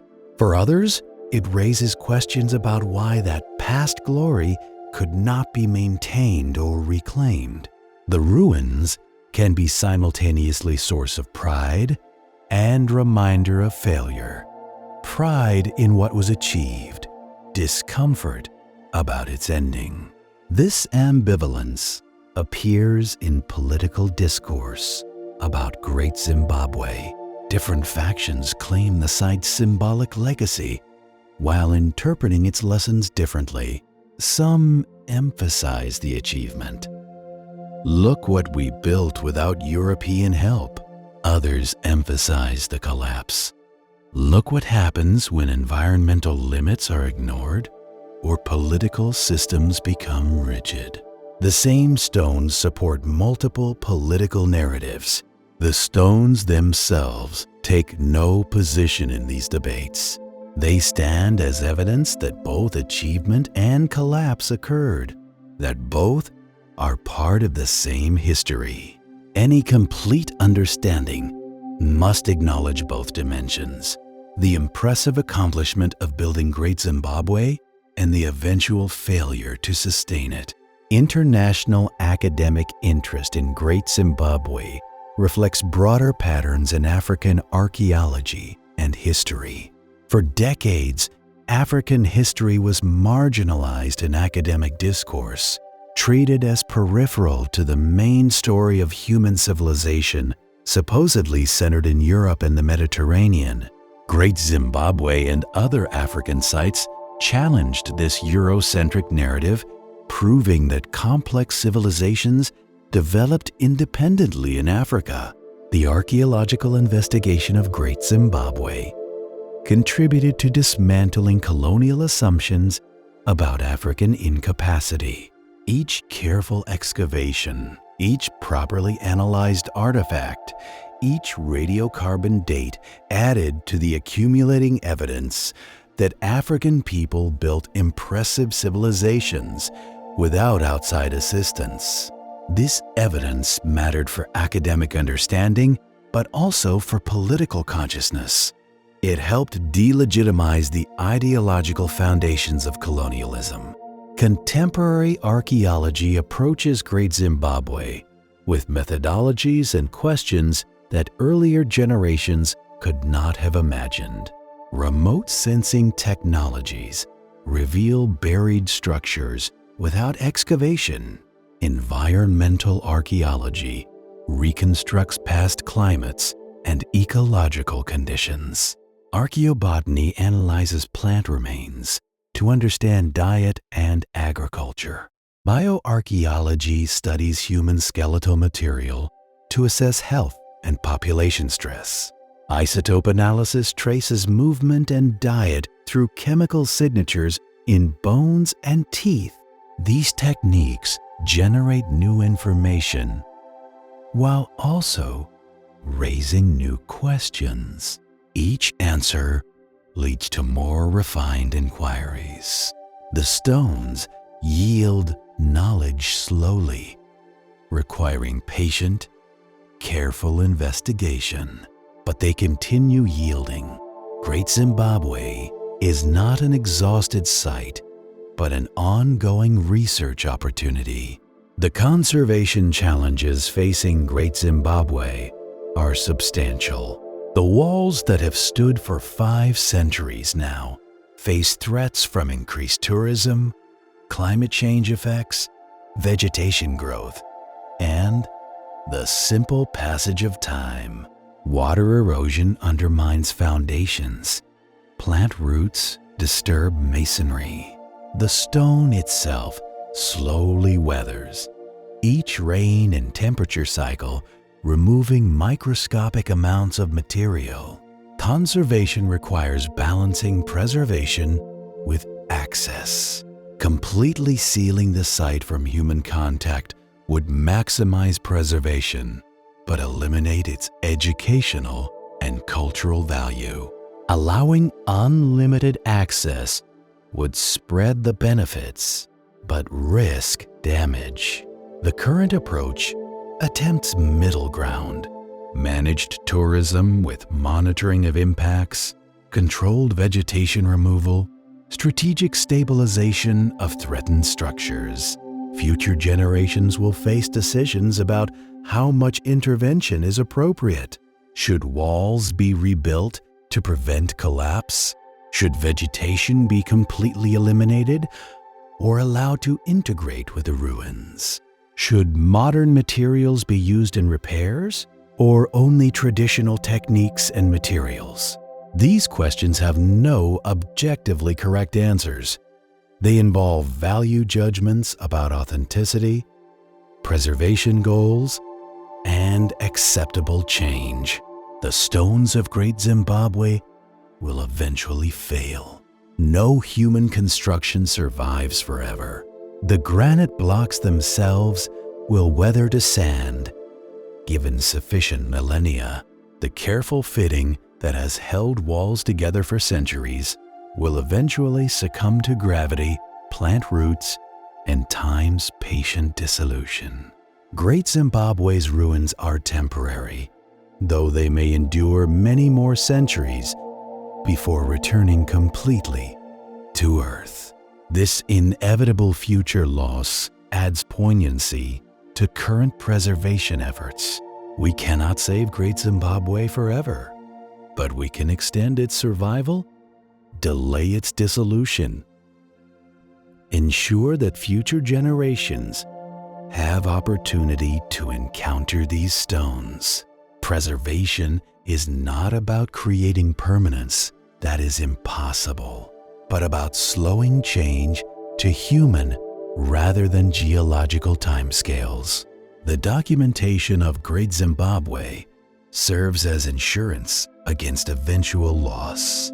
Detailed measurements, photographs, laser scans, and written descriptions create a permanent record that will survive even if the stones themselves eventually collapse. This documentation lacks the physical presence and aesthetic power of the actual ruins, but it preserves information that would otherwise be lost. Yet documentation cannot fully capture what it means to stand in the great enclosure, surrounded by stone walls that have stood for centuries, feeling the weight of time and human effort embedded in those walls. The experience of ruins is fundamentally physical and spatial. It requires presence, not just knowledge. Photographs and descriptions preserve information, but cannot replicate encounter. What do the stones mean to those who have never visited and likely never will? For the majority of humans, Great Zimbabwe exists only as abstraction. Words and images, historical narrative, cultural symbol. This mediated relationship is legitimate and valuable, but it differs fundamentally from direct encounter. Reading about Great Zimbabwe provides knowledge.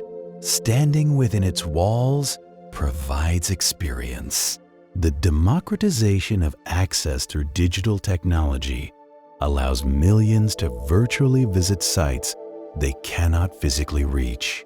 Online images, virtual tours, and detailed documentation extend Great Zimbabwe's reach far beyond Zimbabwe's borders. This expands the site's educational impact while reducing physical pressure from tourism.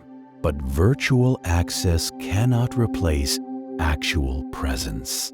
The scale of the walls, the texture of weathered stone, the spatial experience of moving through the enclosures, the sounds and smells of the site, these sensory dimensions resist digital reproduction. The ruins exist as physical place, and full engagement requires physical presence. This creates tension between democratic access and preservation. Should Great Zimbabwe be accessible to anyone who wishes to visit, even if increased visitation threatens the ruins? Or should access be limited to reduce damage, accepting that this privileges those with resources to travel? These are difficult questions with no perfect answers. The economic dimension complicates matters further. Tourism to Great Zimbabwe generates revenue that supports local communities and the national economy. This economic benefit provides incentive for preservation. The ruins have value as tourist attraction, therefore merit protection. But this commodification of heritage also raises concerns about authenticity and respect. Can a place be both sacred ancestral site and tourist destination? For some indigenous peoples worldwide, this question presents real conflict. They want their sacred places respected, not commodified for tourist consumption. Great Zimbabwe navigates this tension with varying success. Some areas can be restricted for ceremonies, while others remain accessible to visitors. Guides can communicate both historical information and cultural respect. Tourism can be managed to minimize disruption. The stones themselves seem indifferent to how humans engage with them. They stand whether observed reverently or photographed casually, whether studied scientifically or experienced spiritually. This indifference is perhaps reassuring. The stones do not require any particular form of engagement to continue existing. They simply are, and humans are free to relate to them in whatever ways seem meaningful.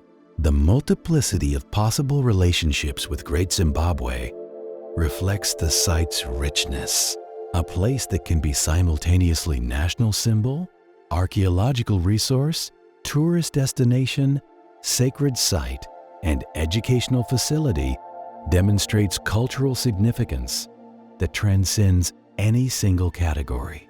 This complexity makes Great Zimbabwe more rather than less important. Some argue that heritage sites should be left undisturbed, that even well-intentioned tourism and archaeology constitute forms of violation. This preservationist position values the site's autonomy and integrity above human access and benefit. An extreme version would close Great Zimbabwe completely, allowing it to weather naturally without human interference. But this position neglects the reality that human meaning-making is what preserves sites. Great Zimbabwe matters because humans decide it matters. Without human engagement, tourist visits, archaeological research, preservation efforts, cultural connections, the ruins would simply be abandoned stone walls, gradually weathering without anyone caring about their survival. Human attention sustains heritage even as it sometimes threatens it. The future of Great Zimbabwe depends on decisions made by people living today and in coming decades. Will preservation receive adequate resources? Will climate change effects be successfully managed? Will tourism pressure be kept within sustainable limits?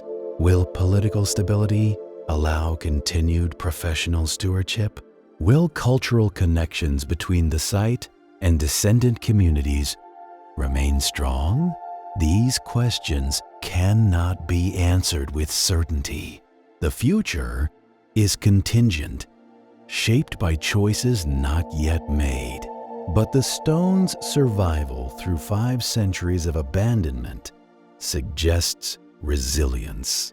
Barring deliberate destruction or catastrophic environmental change, Great Zimbabwe's ruins will likely stand for many more centuries, continuing to offer lessons to whoever cares to contemplate them.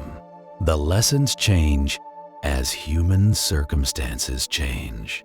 Great Zimbabwe once taught about medieval African civilization and trade networks. It later taught about colonial distortion of history and African resilience.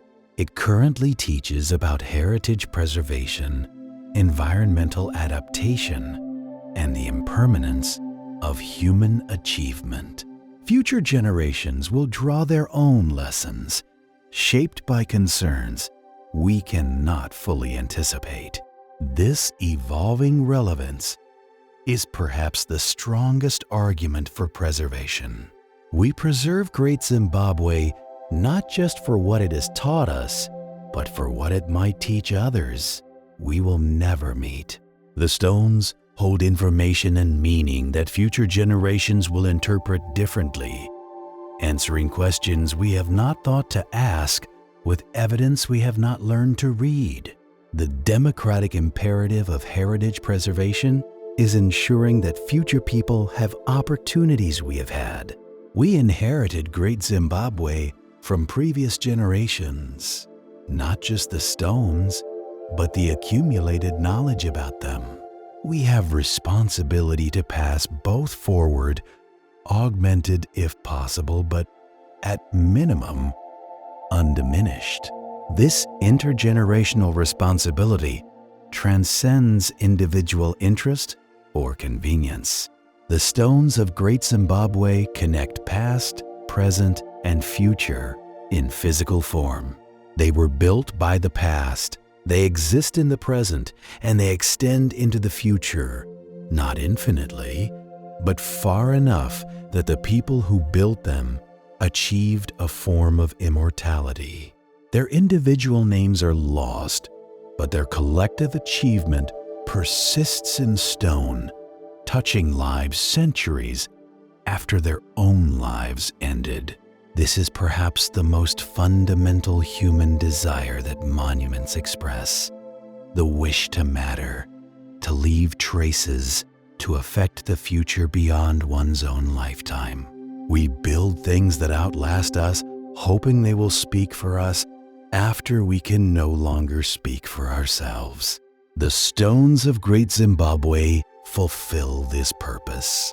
They testify across centuries that here, in this place, people built something that mattered. What the stones cannot convey is the subjective experience of those who built them. What it felt like to live in Great Zimbabwe at its height. What ambitions and fears motivated the builders. What daily life was like beyond the material evidence archaeology recovers. These human dimensions are lost preserved only in imagination and in the oral traditions that maintain fragmentary memory. But perhaps this loss creates space for identification and empathy, because we cannot know the builders as complete individuals.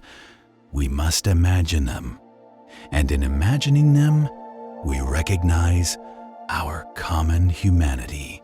They were people who loved and grieved, who worked and rested, who hoped their efforts would secure prosperity for their descendants. In this, they were like us, separated by time and culture, but united in fundamental human concerns.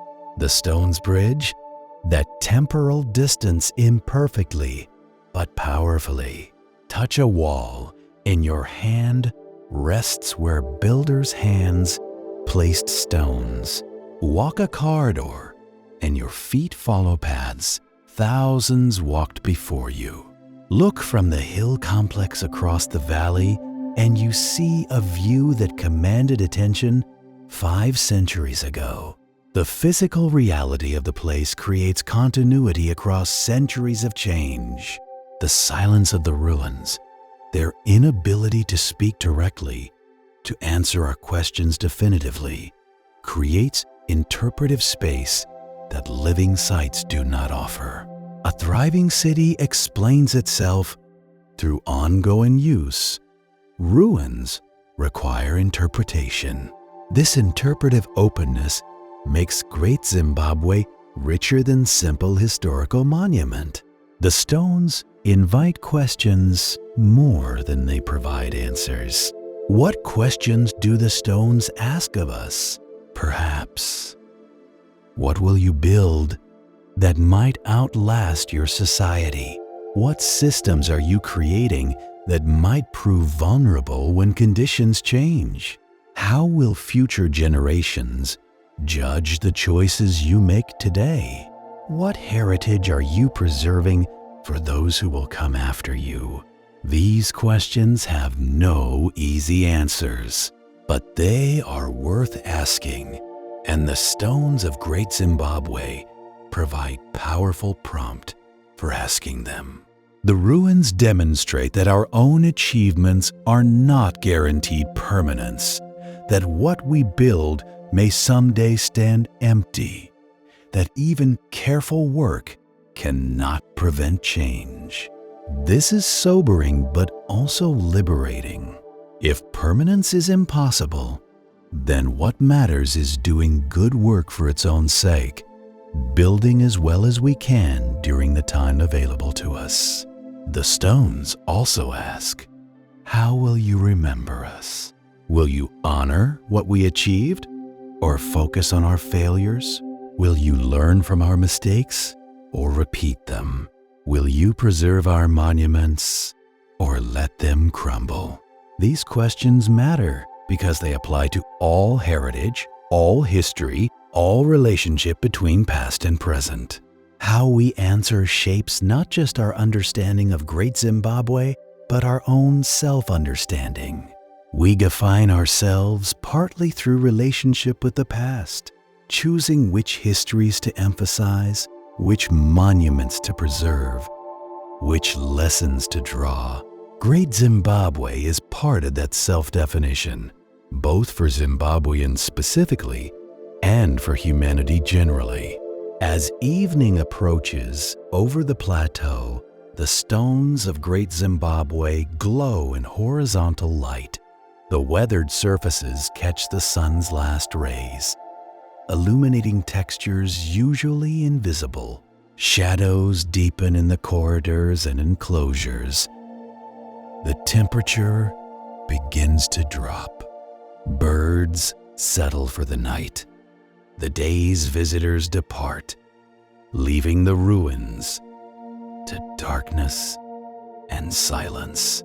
This daily rhythm has repeated for 5 centuries, sunrise bringing visibility and warmth, sunset bringing darkness and cool.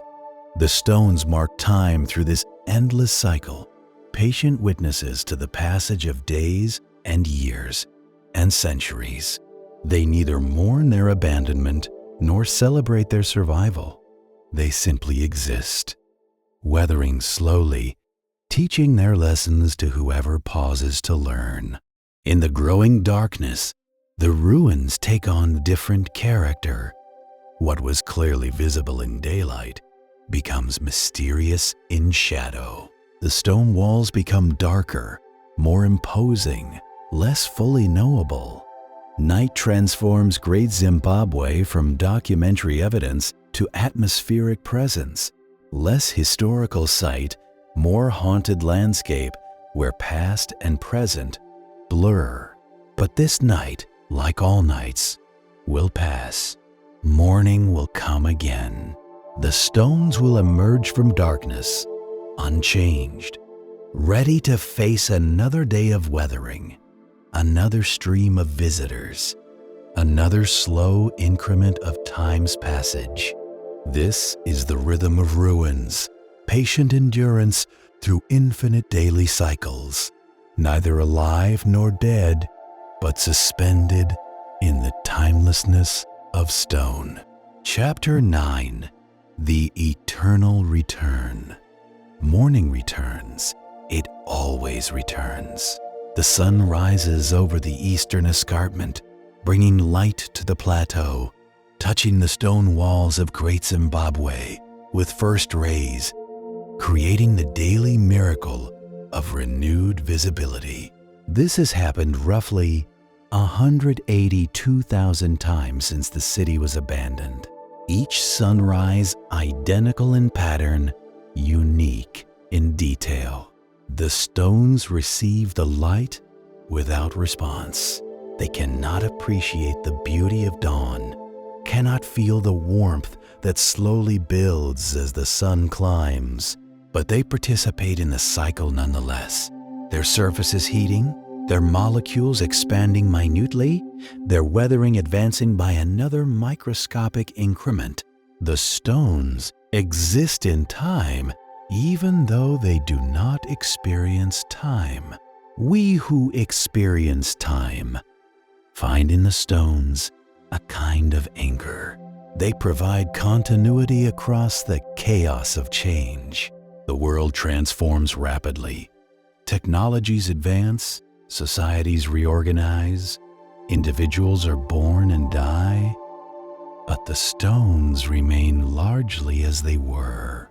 This stability is illusion. The stones do change, just slowly, but the illusion provides comfort. Human life proceeds at such different scale from stone life. We measure our existence in decades. Stones measure theirs in millennia. A human lifetime is barely perceptible to stone. All of Great Zimbabwe's history, its 3-century occupation and 5-century abandonment, represents less than 1,000th of the granite's age. We are ephemeral visitors in a world of patient stone.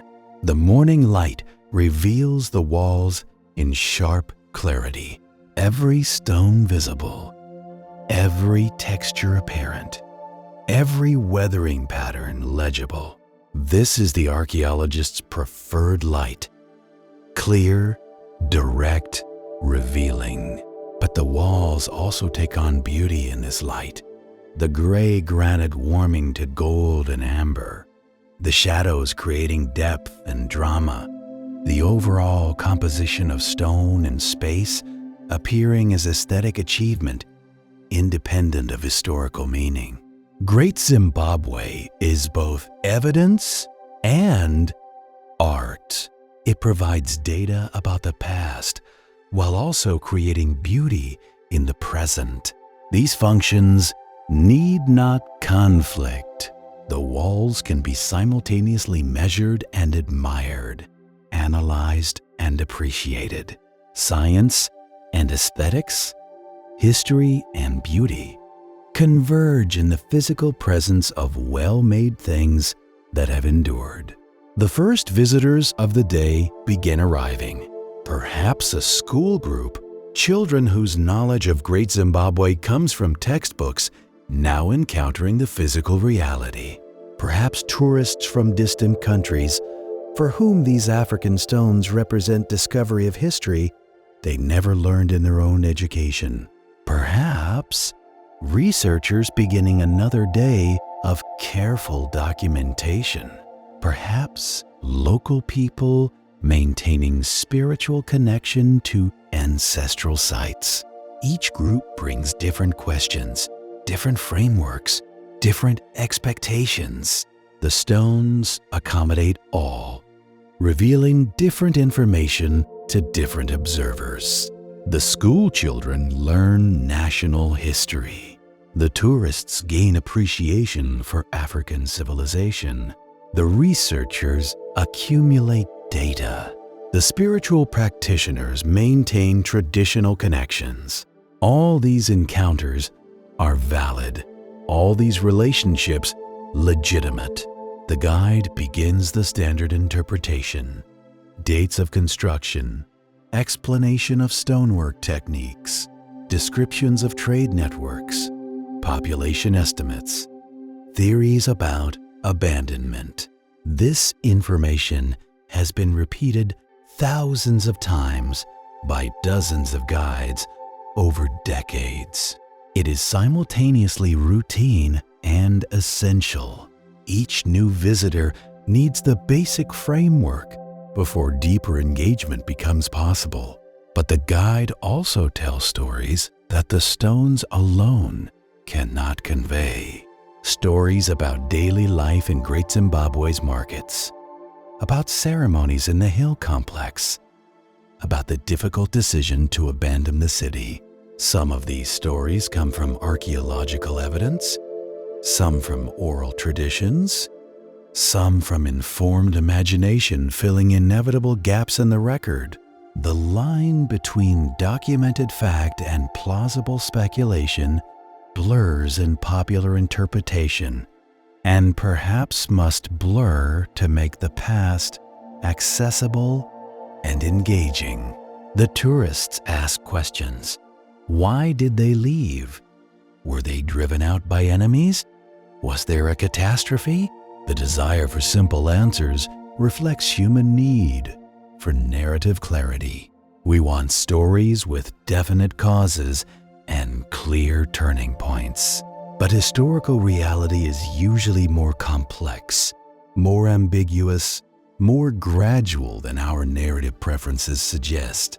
The guide explains the multiple factors: environmental stress, political fragmentation, economic change, but also acknowledges uncertainty.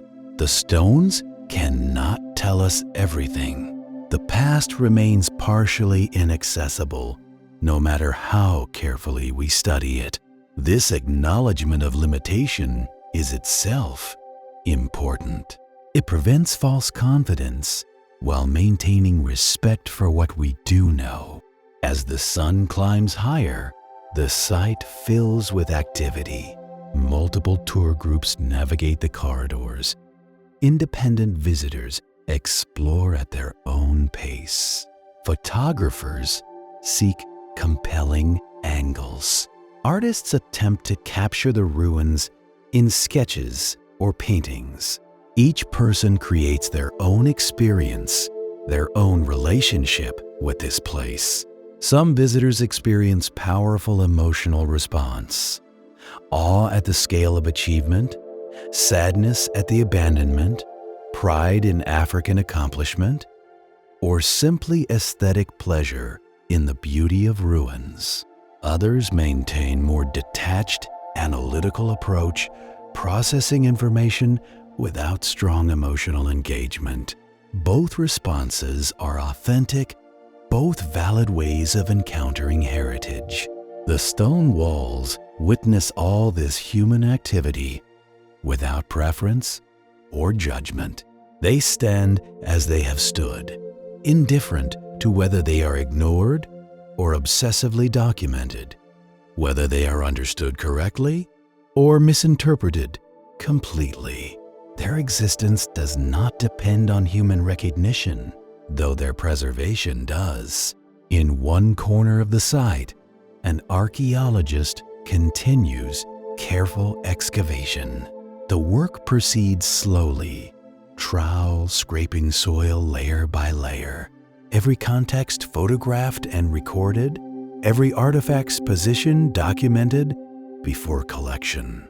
This meticulous methodology seems at odds with the ruins' timeless grandeur. But this patient attention to detail is precisely what has revealed Great Zimbabwe's true history, dispelling colonial myths and establishing factual foundation. The excavation will eventually reveal new information, perhaps clarification about construction dates, or evidence of diet and health, or traces of trade goods not previously documented.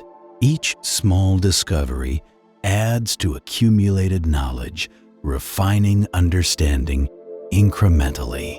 This is how archaeology proceeds, not through dramatic revelations, but through patient accumulation of evidence. Elsewhere in the site, a photographer sets up equipment for a panoramic shot. The technical challenge is substantial, capturing the scale and character of the ruins while dealing with harsh African sunlight and the limitations of camera technology. But the effort reflects desire to preserve the visual experience, to create images that can convey something of what it means to stand in this place.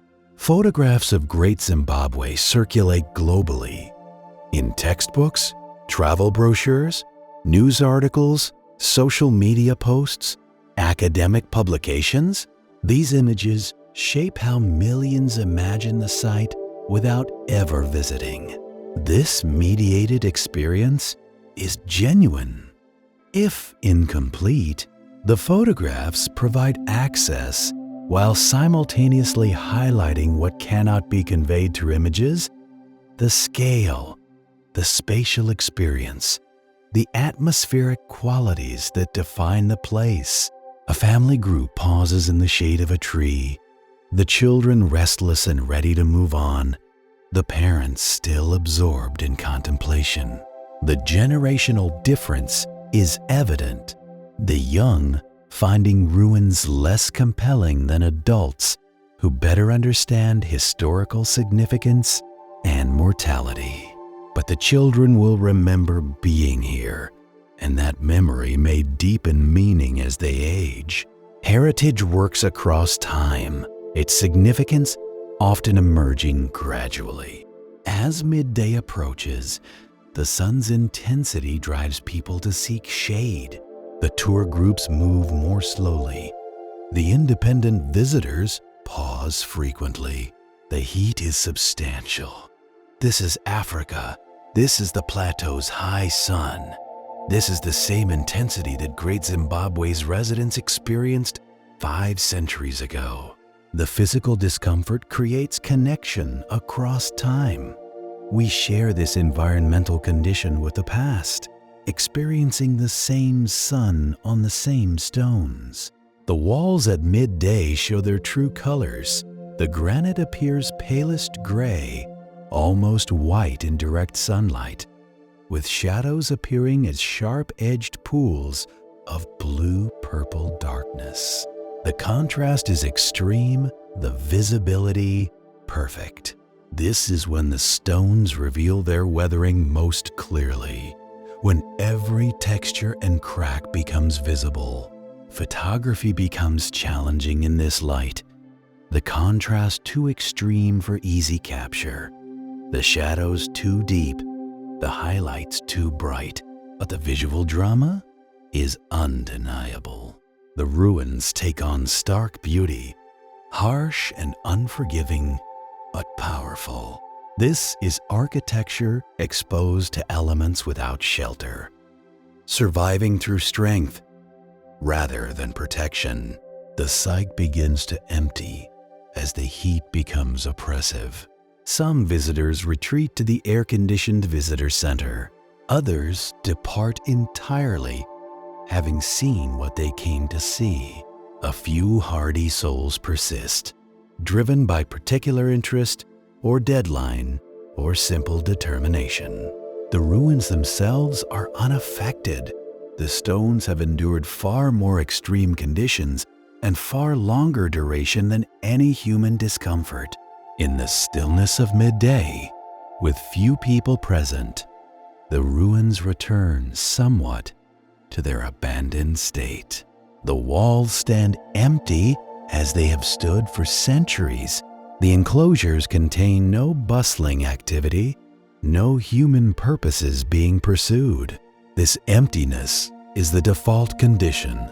The ruins are usually quiet, usually uninhabited, usually serving no function except as monument and evidence. Perhaps this is when the stones speak most clearly, when tourism activity pauses, when the interpretive narratives fall silent, when the place returns to simple physical presence. The walls say nothing in words, but communicate through their existence. We are here. We have endured. We testify to what was built and what was lost. An eagle circles overhead, riding thermal currents that rise from sun-heated stone. The bird cares nothing for human history or archaeological significance. To the eagle, Great Zimbabwe is simply landscape feature, providing updrafts and perhaps hunting opportunities. This non-human perspective reminds us that the ruins exist in ecological as well as historical context. They are habitat, they are geology, they are part of living landscape. The vegetation growing among the stones participates in its own timescale, neither human nor geological, but somewhere between. Trees that sprouted in the ruins 50 years ago now reach substantial size. Their growth is slow by human standards, but rapid compared to stone weathering. The interaction of plant and stone represents ongoing transformation. The ruins are not static, but slowly changing as nature reclaims what human hands shaped. This natural reclamation raises philosophical questions. Should the trees be removed to preserve the walls as pure human construction? Or should they be allowed to remain as authentic part of the ruins' current reality? Conservators debate such questions, seeking balance between preservation and authenticity, between maintaining human construction and acknowledging natural transformation. There are no perfect answers. Every choice involves trade-offs. Removing the trees preserves the walls but falsifies the ruined state. For most of their abandoned existence, vegetation has been present. Allowing the trees to remain respects current reality but accelerates deterioration. The decision depends on what aspect of the site's story deserves priority. As afternoon arrives, visitors begin returning. The heat has broken slightly. The light has softened. The site becomes more comfortable, more accessible. People who left at midday return refreshed. New groups arrive for afternoon tours. The rhythms of tourism activity resume. A different guide leads a different group, repeating the same basic information but with personal variations. This guide emphasizes environmental factors in Great Zimbabwe's decline. Another might stress political fragmentation. Another might focus on trade network shifts. The variation in interpretation reflects both individual perspective and evolving scholarship. There is no single authorized narrative, but rather multiple valid approaches to explaining the past. The afternoon light transforms the ruins, where midday sun created harsh contrast. Afternoon sun creates warmth and depth. The stones glow golden rather than bleached white. Shadows lengthen and soften. The overall atmosphere becomes more romantic, more conducive to contemplation than documentation. This is when photographers return, seeking the better light. A young couple sits on stone steps, talking quietly, occasionally photographing, but mostly just being present.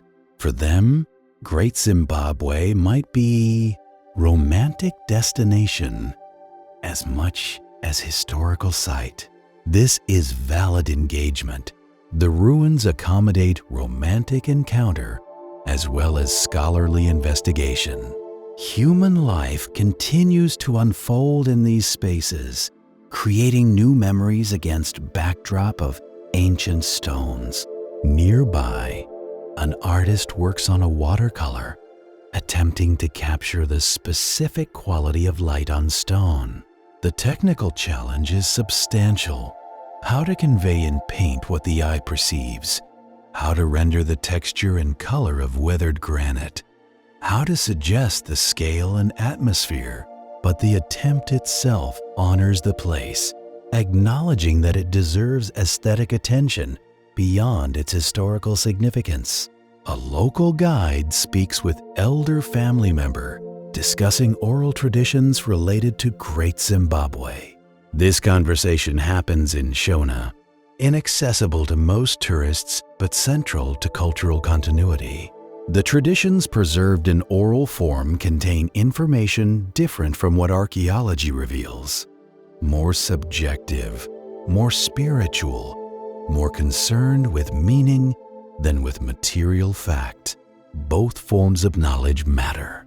The guard monitoring the site watches all this activity with practiced eye, ensuring visitors don't damage the walls, preventing removal of stones or artifacts, maintaining order without being obtrusive.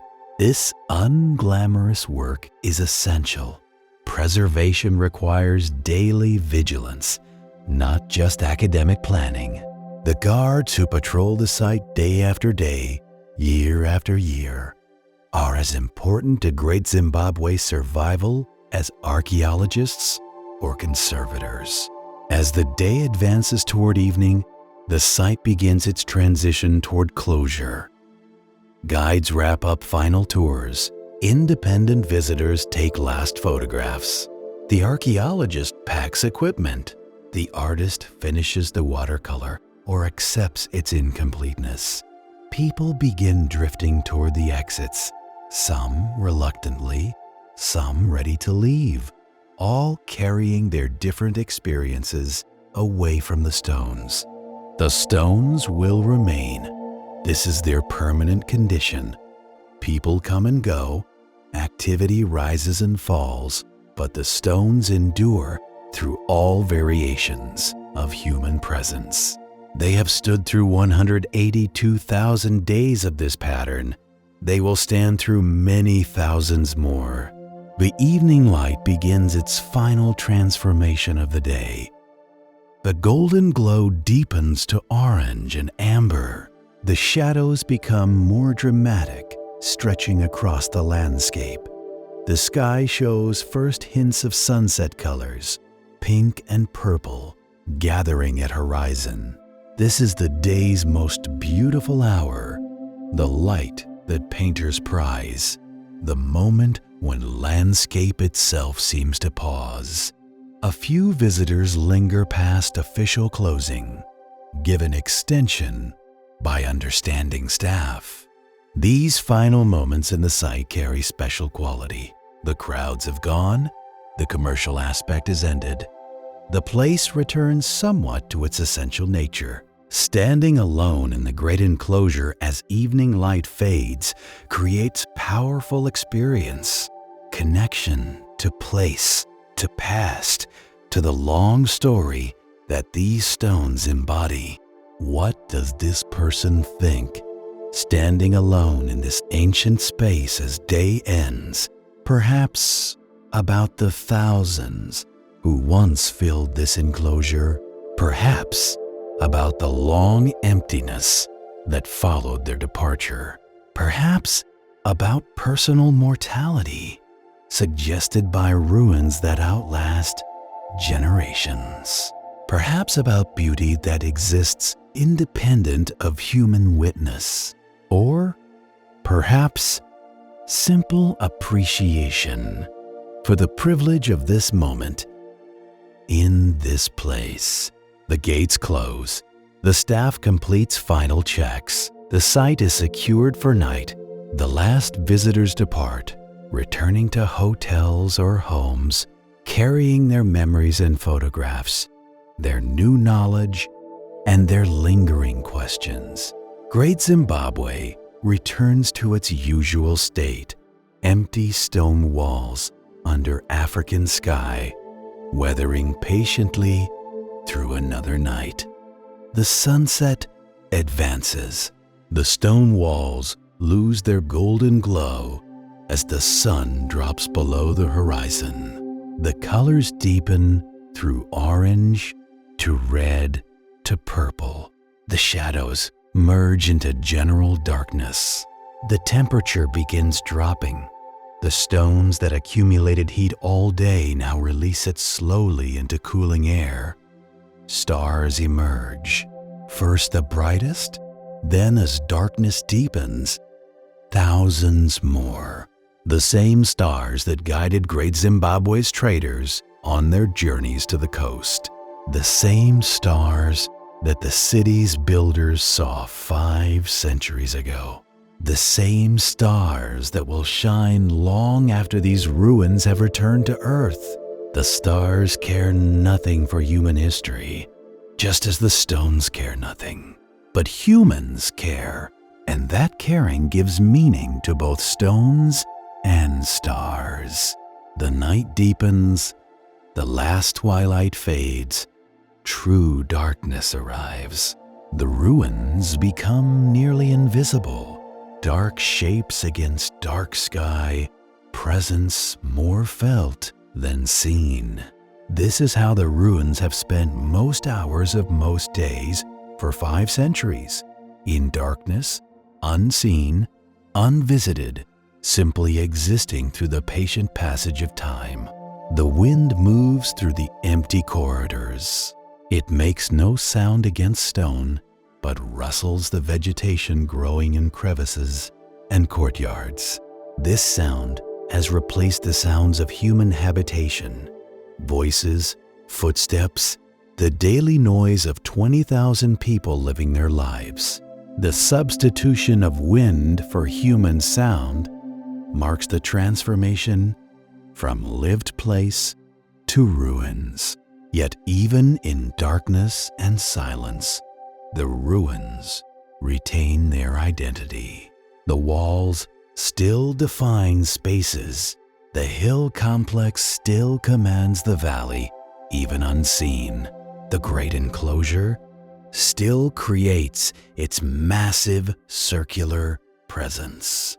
The form persists through darkness as through day, through absence as through presence. The architecture continues to organize space even without human purposes to serve. An owl calls somewhere in the darkness. Small mammals move through the ruins, rock hyrax perhaps, or mongoose, or other creatures that have made the abandoned human spaces their own. The ecological community that inhabits Great Zimbabwe now differs completely from the human community that built it. But life continues here nonetheless, adapted to different circumstances, pursuing different purposes, unconcerned with history. The moon rises late, bringing pale light that gradually reveals the ruins anew. Moonlight transforms the stones. They appear almost luminous, ghostly, less substantial than in daylight. The shadows become absolute pools of darkness. The overall effect is ethereal, otherworldly, as if the ruins exist in different dimension. In various cultures, moonlight on ruins carries supernatural associations. Ghosts walk, spirits commune. The boundary between living and dead becomes permeable. Whether one accepts such beliefs or not, moonlit ruins do create atmosphere that invites such thinking. The pale light, the deep shadows, the silence broken only by night sounds, all suggest threshold space between ordinary reality and something else. The oral traditions of the Shona people maintain that ancestors' presence remains strong at Great Zimbabwe. Whether understood literally or metaphorically, this belief recognizes that places carry meaning beyond physical substance. The ruins are not merely stone, but also memory. Not merely architecture, but also cultural symbol. Not merely evidence, but also heritage. The night advances toward its deepest hour. The moon climbs higher, its light growing stronger. The stars wheel slowly in their familiar patterns, marking time's passage through their eternal circuits. The stones stand patient witness, unchanged by the transition from day to night, unaffected by presence or absence of moonlight, simply enduring through another increment of the centuries-long process of weathering. In the deep silence of night, perhaps the stones do speak, not in words, but in simple persistence. They say, "We remain."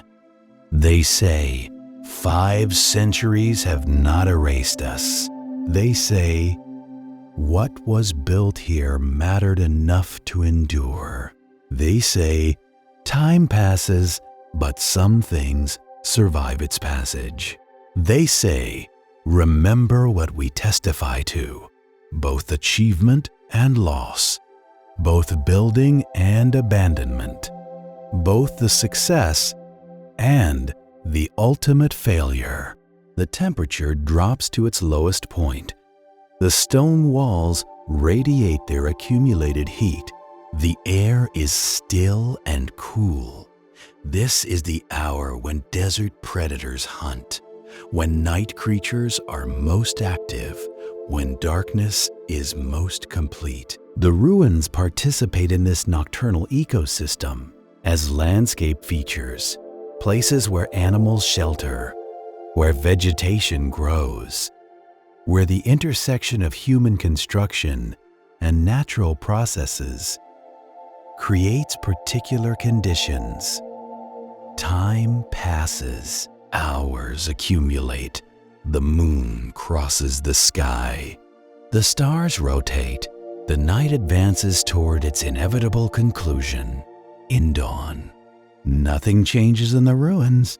They simply exist through time's passage, waiting for nothing, expecting nothing, patient as only stone can be patient. Gradually, imperceptibly at first, the darkness begins to lessen. The eastern horizon shows first hint of coming dawn. Not yet light, but a dilution of absolute darkness, a suggestion that day will return. The stars begin to fade, the brightest lingering longest, but eventually disappearing into growing light. The stone walls emerge slowly from darkness into visibility. Their forms become distinct. Their details resolve from shadow into texture. The transformation from night to day reverses the previous evening's transition, completing the daily cycle that has repeated 182,000 times since abandonment began. The sun will rise, it will cross the sky, it will set, the moon will follow. The stars will appear and disappear.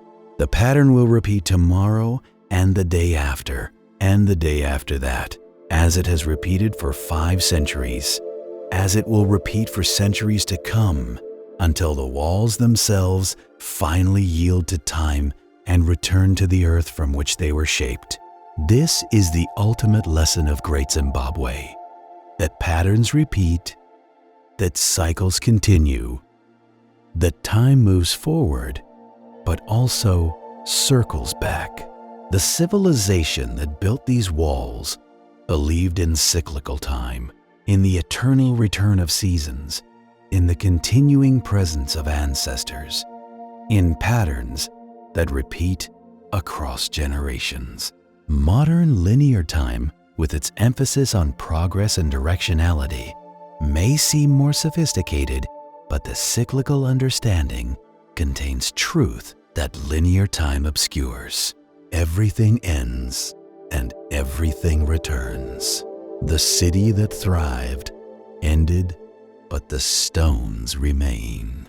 The people who departed survive in their descendants. The knowledge that was lost is being recovered. The story that seemed finished continues in new forms. Nothing is permanent, but nothing is entirely lost either. Everything transforms, and in transformation, something persists. The sky brightens. The stars fade completely. The walls stand clear in growing light. Another day begins at Great Zimbabwe. The gates will open, visitors will arrive, tours will be given, photographs will be taken. The archaeologist will continue careful excavation. The guards will maintain their watch, and through all this human activity, the stones will endure, patient and silent, testifying to what was and what remains. Hash, E pi log. The stones remember. The stones remember nothing. They are incapable of memory. They are granite, silicon dioxide, and feldspar and mica, crystalline structure that formed in magma millions of years ago, shaped by humans 5 centuries ago, weathering slowly toward eventual dissolution. They have no consciousness, no awareness, no capacity for remembering or forgetting. But we remember for them. We remember that these stones were selected, shaped, and placed by human hands. We remember that they formed walls that sheltered thousands. We remember that a civilization rose here and eventually fell. We remember because the stones, in their mute persistence, demand remembering. The remembering has not always been accurate. For decades, colonial authorities deliberately falsified Great Zimbabwe's history, but the stones outlasted the lies. Truth eventually prevailed because physical evidence ultimately constrains interpretation. You can deny that Africans built Great Zimbabwe, but the stones stand as reputation. African in location, African in style, African in context, African in origin. The stones proved stronger than propaganda. This is power of material evidence. It resists distortion more effectively than purely textual or oral accounts. Lies can be told about the past, but lies cannot change the physical reality that archaeology investigates. The stones testified silently, but effectively, against racist falsification. What do we owe these stones? What responsibility comes with inheriting Great Zimbabwe? At minimum, we owe preservation, maintaining the walls so that future generations can encounter them. We owe truthful interpretation, telling the real story rather than comfortable fictions. We owe respect, treating the site as cultural heritage rather than mere tourist attraction. But perhaps we owe something more. We owe learning. The stones teach lessons about human achievement and human limitation, about success breeding vulnerability, about complex systems failing when conditions change, about the impermanence of even impressive civilizations. These lessons have contemporary relevance as we face our own environmental stresses, resource pressures, and systemic vulnerabilities. Great Zimbabwe warns that optimization for current conditions creates brittleness when conditions change. Modern industrial civilization is exquisitely optimized for stable climate, abundant fossil fuels, and functioning global trade. Exactly the kind of optimization that made Great Zimbabwe vulnerable when its favorable conditions ended. The parallel is not exact, but it is suggestive. The stones also teach about resilience. The Shona people survived Great Zimbabwe's abandonment. Culture persisted through transformation. New centers emerged. The catastrophe, and it was catastrophe for those who experienced it, was not ending, but transition. This too offers hope. Societies can survive the collapse of particular systems if culture and knowledge persist. The stones of Great Zimbabwe will eventually fall. No preservation effort can prevent this indefinitely. The weathering will continue. The plant roots will persist. Gravity will operate. Eventually, in centuries or millennia, but carefully fitted blocks will tumble. The walls will collapse.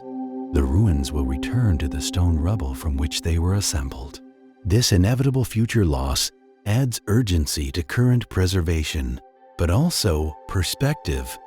We are temporary custodians of heritage that preceded us and will survive us.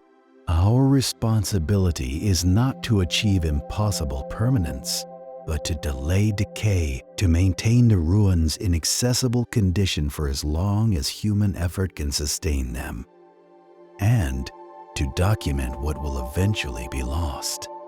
The documentation has its own fragility. Photographs fade. Digital files become unreadable as formats obsolete. Publications go out of print.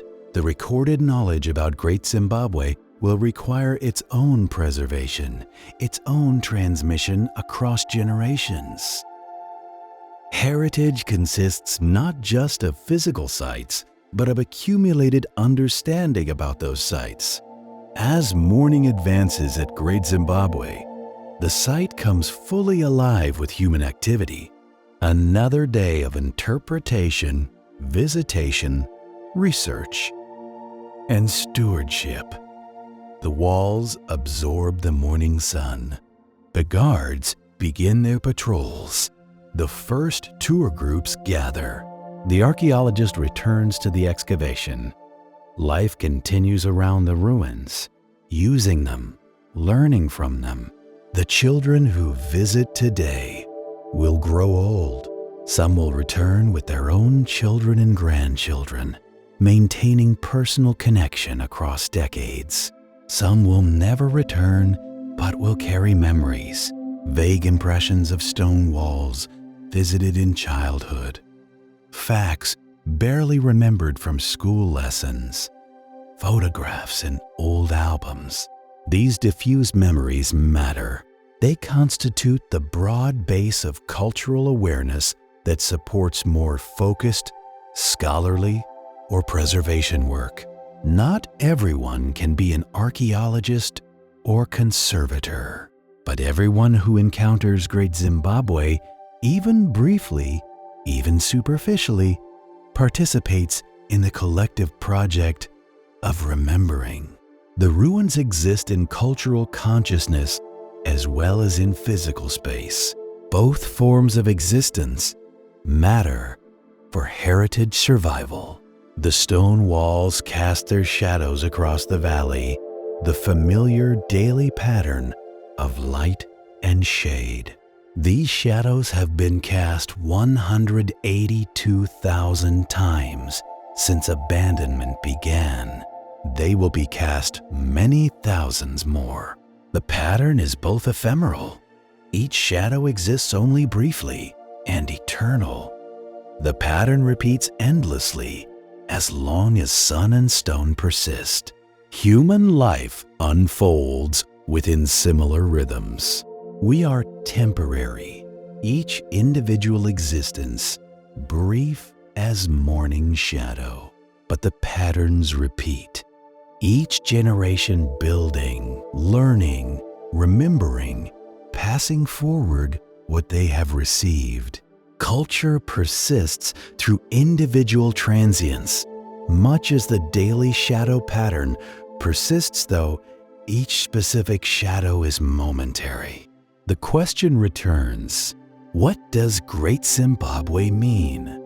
We have explored many answers: national symbol, archaeological evidence, tourist destination, sacred site, cautionary tale, testament to achievement, reminder of fragility. All these meanings coexist, none exclusive of others. The stones accommodate multiple interpretations because they simply are, and being requires no single meaning. Perhaps the deepest meaning is simply that Great Zimbabwe exists, that these stones were shaped and placed and have endured, that the Shona people built something remarkable, that human creativity and ambition produced architecture that outlasted its purpose, that we can still encounter physical evidence of past civilization, can still touch walls that hands shaped centuries ago, can still learn from stones that witnessed history we can only imagine. This existence itself is the message, not any particular interpretation, but simply the fact that the ruins remain, testifying to what was possible, what was achieved, and what was ultimately lost. The stones speak through their survival. They say, we are here, we persist, we matter. And in saying this, they honor both the builders who raised them and the observers who receive their testimony. The sun climbs higher, the shadows shorten. The morning advances toward midday. The cycle continues. And in this continuation, endlessly repetitive, yet always unique, lies both the challenge and the comfort of ruins. They remind us that everything ends, but they also demonstrate that endings are not complete erasure. Something persists, something survives, something testifies across time about human capability and human limitation, about building and abandoning, about remembering and forgetting. The stones rest in the African sun. They have stood for 7 centuries. They will stand for more. They neither celebrate their survival nor mourn their abandonment. They simply continue, weathering slowly, changing imperceptibly, testifying silently to anyone willing to listen. And in that patient testimony, they offer gifts to those who receive it: connection to the past, perspective on the present, humility about the future. They remind us that we are part of long story, temporary participants in patterns larger than individual lives. They teach that achievement is possible but not permanent, that building matters even when buildings eventually stand empty, that the effort to create something lasting has value even when permanence proves impossible. The wind moves across the plateau. It whispers through empty corridors.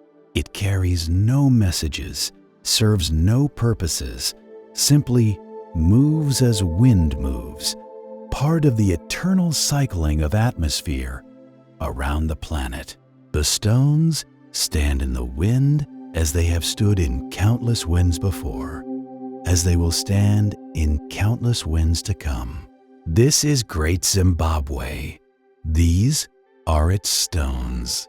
This is its story, incomplete, contested, still unfolding.